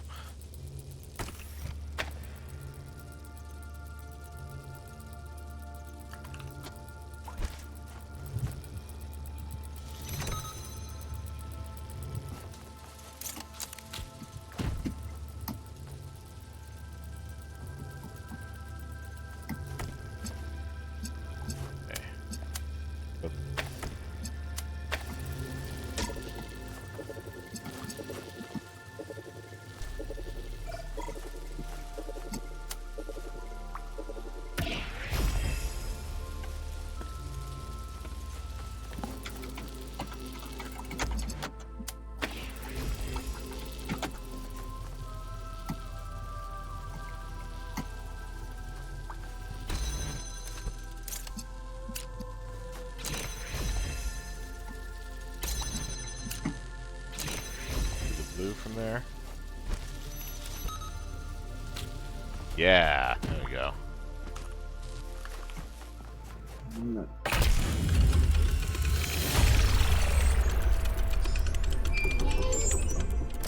By the way, 1K. I'm glad you finally picked a voice pack. There is also a It's puzzle nice to room hear you directly actually above this speaking. one. I am pretty sure you can break that puzzle by putting the gem sphere on top of the cube in a specific spot to deactivate a wall in the room above. I haven't tested it though. I told you guys it wasn't intentional. We thought it was a statement or something. P246 says, how's everyone tonight? I'm a little overheated and tired from the heat, but other than that, I'm okay. I'm doing pretty good. I'm still having VR chat emotions. Oh, it's wholesome. It's wholesome. It's also difficult sometimes. Yeah, I've got a little bit of that too. I'm just bad at expressing it. It has definitely had me thinking a lot about like self-image and like the role this plays for people and just mental health stuff in general. Jonas, What? what was your high temperature today in Seattle or near Seattle? Oh, it wasn't even that much. I think it was. Let me take a look. It's not hot by anywhere else standards. It was according to this, it was 75. Okay. It just gets, like I said, it gets hot. It gets extra hot in my room. Like right now, it's what my thermostat say? 78, which is unpleasant. I'm dreading visiting my parents in Italy, what with their house having no AC. Well, just yeah, I'm seeing. Not seeing here. Oh wait, I misread Ray's messages. I thought Ray said he was like, "Oh, it's been so rough. It's an 80s all week," and I'm just like, I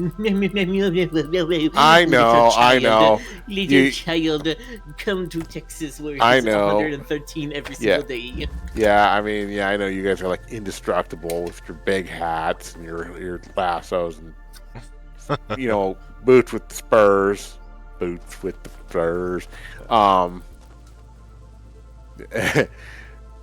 And like you just like. Oh, okay. Like a tornado comes along and you just and Texans just punch it. Well, no. I swear I heard that as you said, punch Texas. Actually, a tornado did come through a while ago and it destroyed my parents' RV. So, Oh shit, are you serious? Yeah. Did they have insurance? Yeah, they had insurance, but they had to go through the wreckage and prove that it was theirs. So they had to like find little bits of artifacts and be like, oh yeah, this is our table that we really liked. It's in 3 pieces now. Or that's our blanket that we got from this thing in the 90s. It's now ripped up and dirtied and all this kind of stuff. Yeah. God. So glad I didn't ready to deal with weather like that. It was like they had their RV at a park where you can leave those kinds of things. Mm-hmm. And the way they found it is that somebody else's RV had basically been dropped directly on top of theirs. Oh. And so you had one set of axles just sitting on like the metal frame of their RV. Ooh. And everything besides the driving frame was just completely obliterated and gone.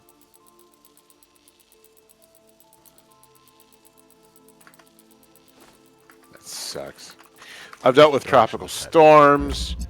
I've seen dust devils up close, very close.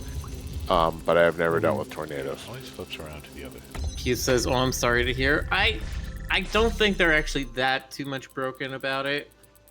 They've always had a kind of weird relationship with getting like RVs or camping materials and stuff because like they want to go do it. Ostensibly, they're like, we should go out, we should go enjoy nature and all this kind of stuff. But then they get out there and then it's just like they're just complaining. They're like, oh, it's too hot. Oh, there's too many insects. Oh, there's nothing to do. I would love to it's get like one. 7 months later, they're like, we should go out again, and then it's just this sort of cycle of like they feel like they should do a trip, they do a trip, they hate doing trips, and then 6 months later they forgot about that trip and now they want to do trips again. It's the theory of the trip. It's the allure of being away. It's like Miller, my family's like that too.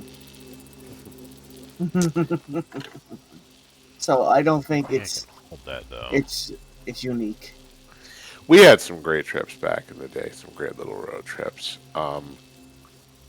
I thoroughly enjoy getting back to nature within reason. I don't think I would sleep in a tent anymore. I think I would get a cabin or a lodge at this point. I liked doing it when I was young. I think my parents liked doing it when they were young parents, but my parents, one of them is 60 and the other is pushing 60, so like they ain't exactly spry no more. Yeah. No. When I was like 8 and we went to Yellowstone, I still had the kind of like resilient body that I could just sleep on the ground. And so we did. Not no more. Once. I've done that once, never again. Yeah. The only time I've ever slept in a tent that was just like on the hard ground was also the night that I watched Where the Red Fern Grows, the one time I've seen it. Because the guy in the camping spot next to us had an outdoor projector, and that was the movie he decided to show. That's funny. How am I supposed to do this fell with asleep only crying one that more? night. Don't gotta watch a movie when you're out in nature. Nature itself is the movie. The author's God. That's what they say. See how they have stars up there? That there is the real cinema. That's what they told me in Boy Scouts, and that's why I left after 3 months. Actually curious what happened. God, I can't imagine you as a scout. Well, I can sort of picture it. No. Did you get the computer badge? Or no, the patch? That's what they call that. They're not. Nope. They didn't have anything for that. Aw. I was in Scouts for a while. Were you? Yes. No. I mean, I was sort of like assumed. It was sort of assumed that I would join Scouts, I guess. And then I realized that I wasn't a self-starter enough to actually like do anything in it. Yeah. I'm a self-starter did- for a bunch of other things, and just doing random nature crap is not one of them. That's fair. Mom didn't want me in Scouts, so she enrolled me in like summer, like the hippie summer day camp equivalent, which was kind of unstructured and achievements were sort of loose and fluid. And I made lots of macaroni art. Yeah, I definitely remember doing VBS and the like local art museum summer program many years when I was grade school.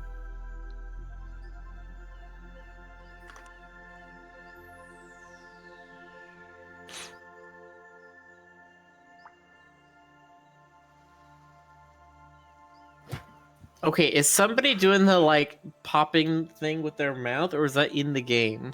I don't know. I keep hearing that. Hold on, let me mute. It's I not. just heard it. Is it Yakut? Is Yakut doing that? It sounds like a little dripping noise. Is that what you're identifying?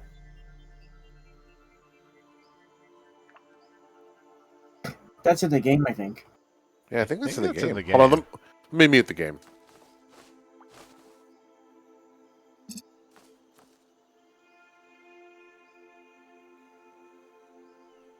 Yeah, I think it's the game. Yeah, it is the game. Maybe there's water dripping or something. It sounds like water dripping, yes. Well, we are surrounded by a bunch of water, so. You could probably turn it off if it's driving you crazy. No, it's fine. I just thought somebody was trying to make a jape, and then jape. just wasn't telling anybody. A jape? A jape wrangler? A haha. A fool. Oh. I made a funny business. I made a funny. And then the sequel, I made another funny.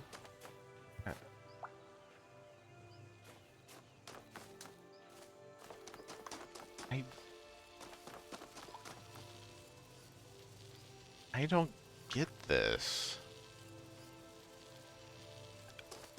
I'm trying to picture how I could possibly do this with exactly one more connector, and it doesn't make any sense.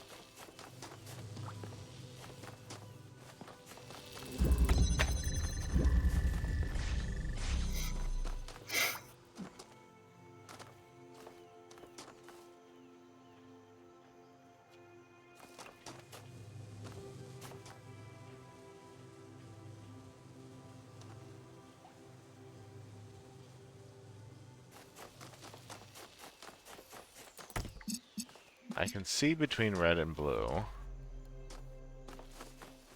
I guess I could stand over here.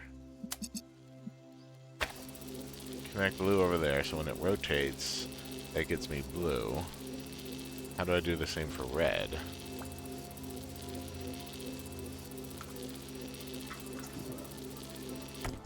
Technically, I need to, like, actually connect it to the blue emitter.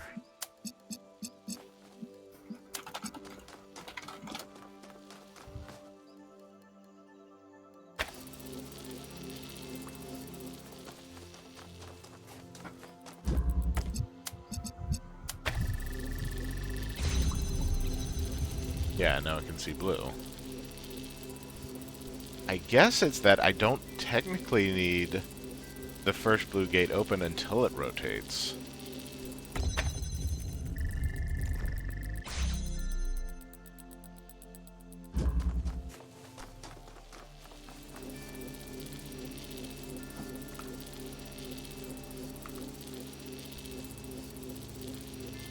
How would I set that up? And I don't think I'd be able to see the other side. No, I can. But it's only from like this corner. I'm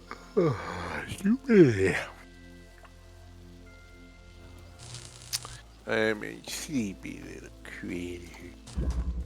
Yeah, tell you.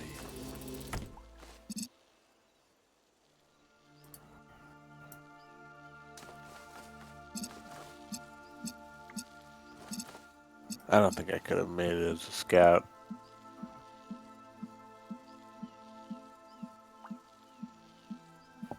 Got to be able to do teamwork for that. Right? Isn't it all like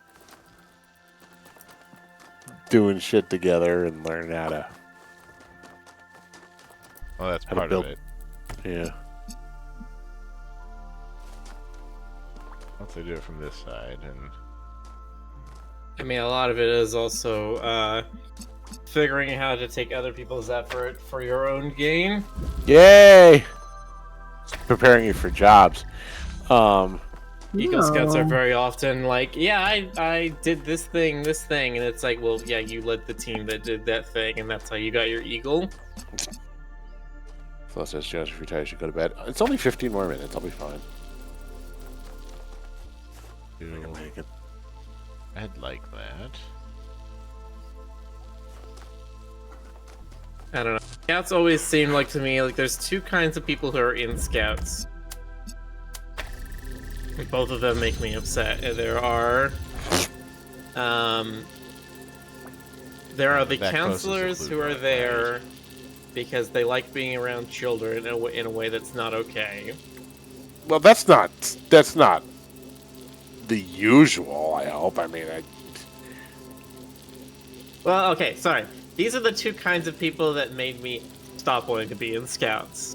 Oh, I see what you mean. Because I definitely had one Scout counselor that gave me some bad vibes. Oh, shit. And then also, yeah, it's just like youth psychopaths. Scouting. I love that band. Because it's very much, yeah, like people who are self-aggrandizing and very ready to take other people's work in order to enrich themselves. Ugh.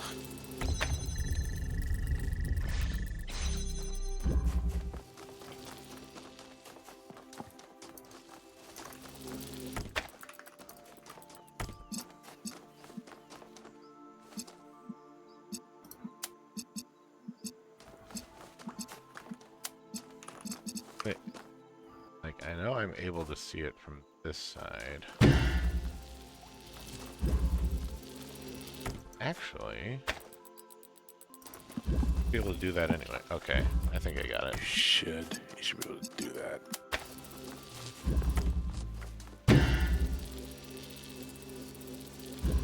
Get from there, yes. Then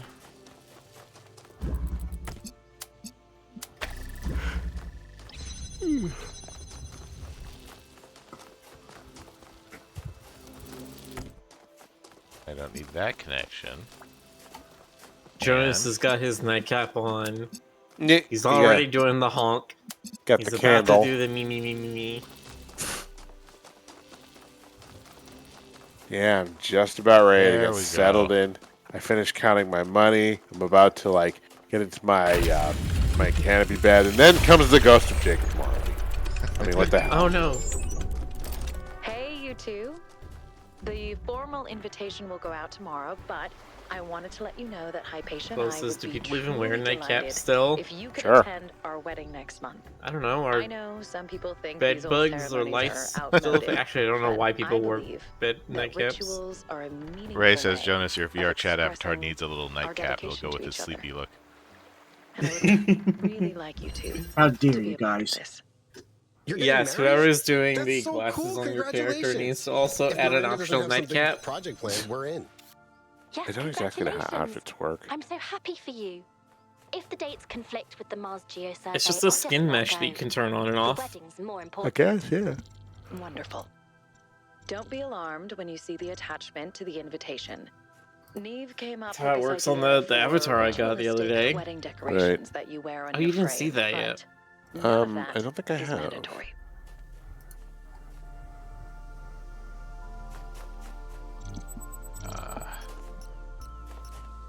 The 3D puzzle. Still not as bad as the 4D puzzles from the first game.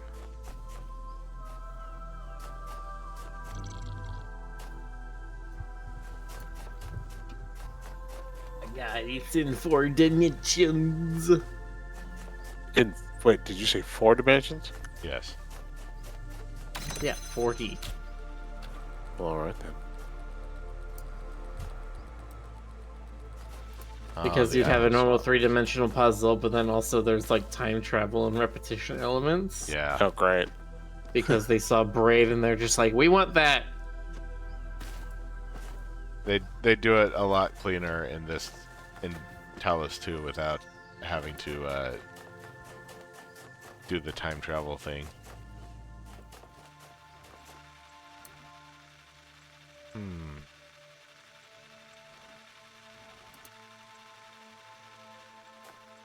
Guess I need to open that door.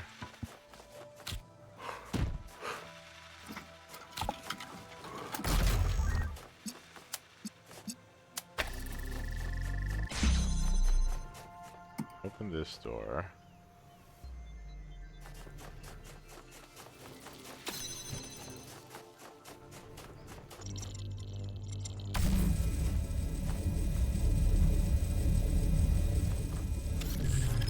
Do it the other way.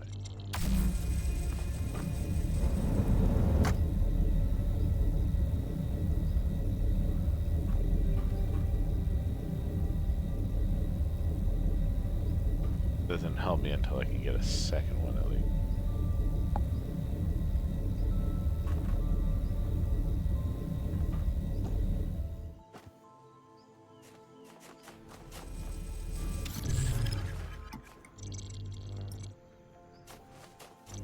There's a button over there that I would need the box to push.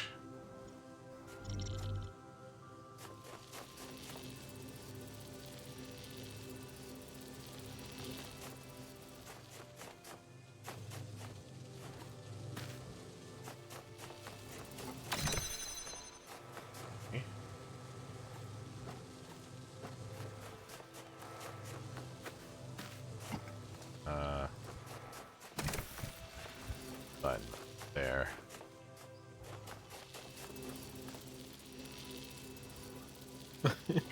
Sorry, I had to do a double take it chat because I saw Tyroy say 40 isn't awful, and for some reason my mind filled an age. Yeah. When he said 40 is an awful lot of puzzles.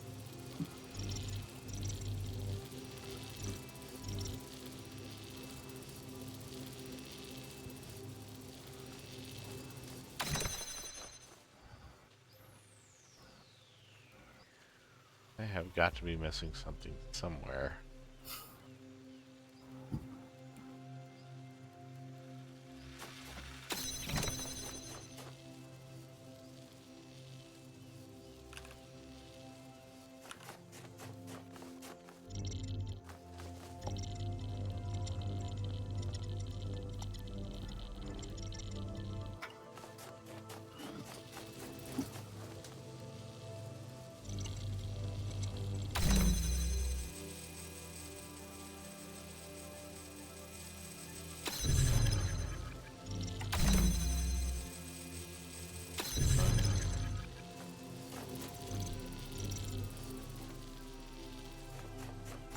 And when they start making puzzles where you gotta look up. Gamers aren't supposed to look up. They should. But it's a first-person shooter to the side.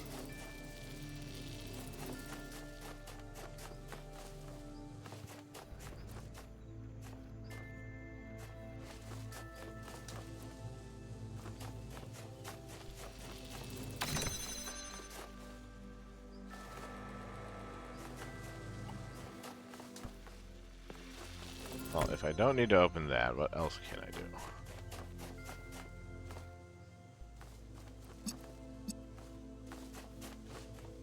I don't have enough elements. I don't know how to open these doors.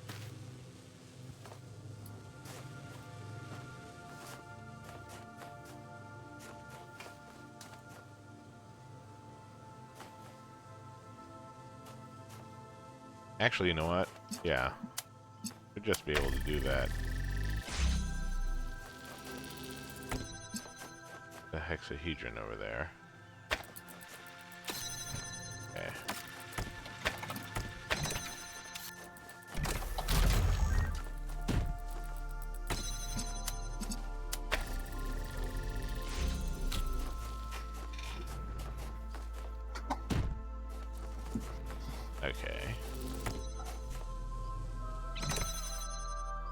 need to put it on that side. Okay.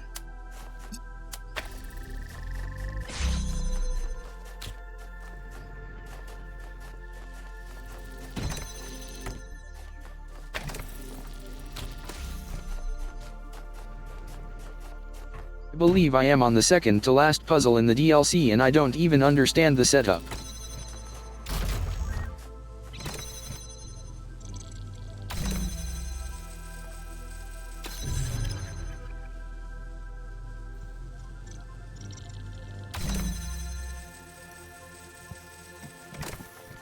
There we go.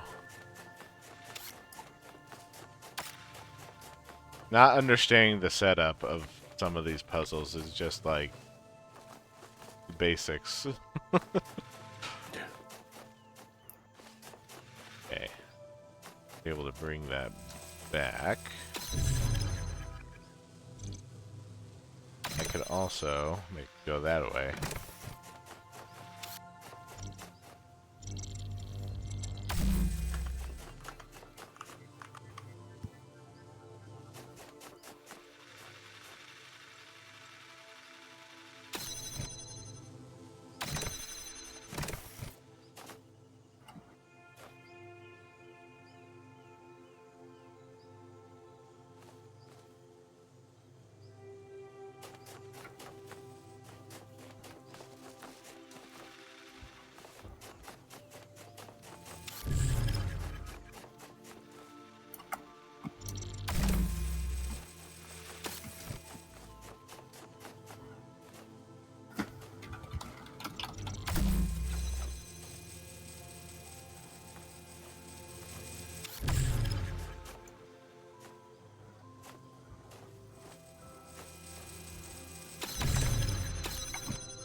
That up.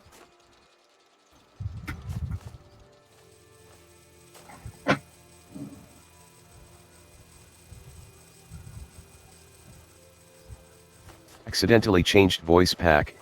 Is this the right one? Nope. Oh no.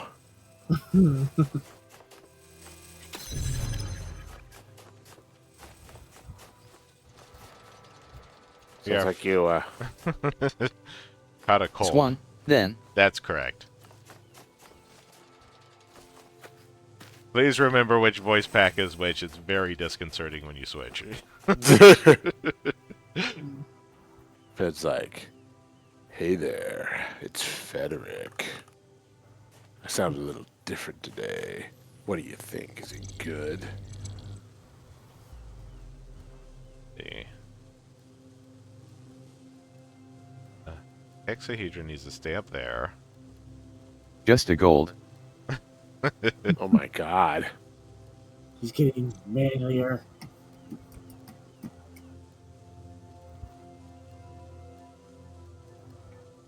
I've been Derek has a investigating. buff button.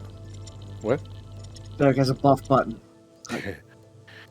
I've been investigating options to enable better communication for Frederick in VR chat, and there are some interesting ones. But I need to read I need to get through the documentation and determine. I just need this one. It's an inverter. Okay. Yeah, determine just how functional it is out of the box and like how much extra work it would take to set it up.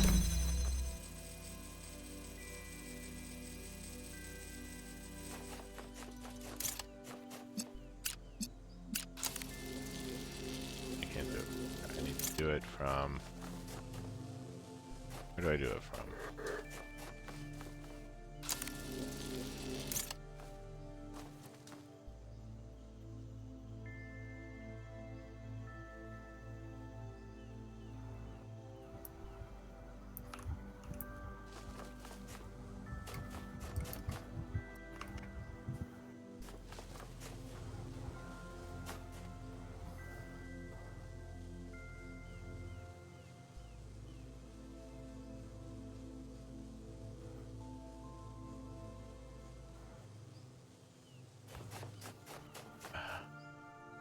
Hard to see what that grate is doing.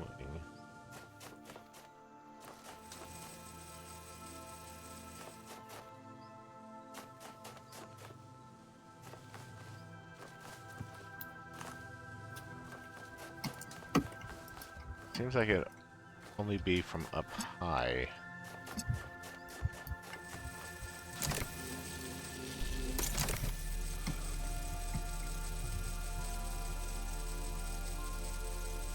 Who says, it'd probably be even more disconcerting if he switched to the TikTok text-to-speech lady voice.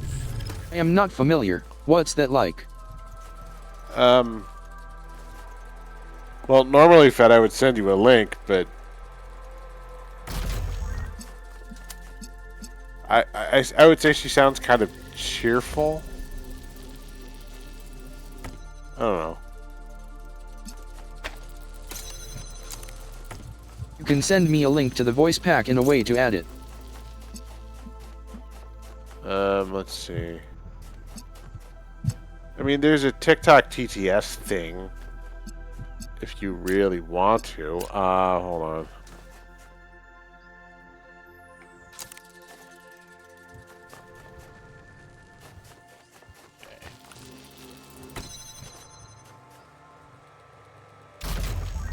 I do not, but they brought it up and I am evil. Alright.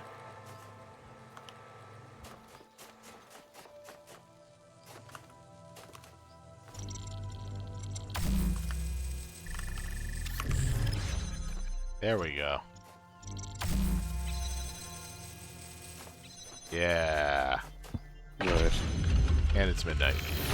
It is. It is.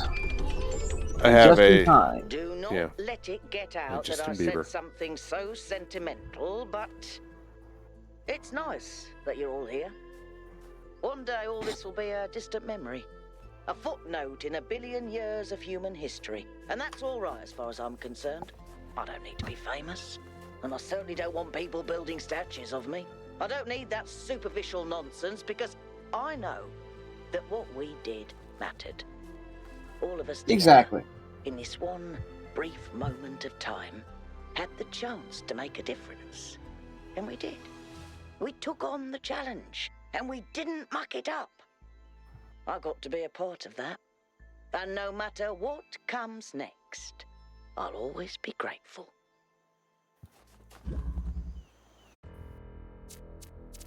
Dave Johnson, we're done here. That's top.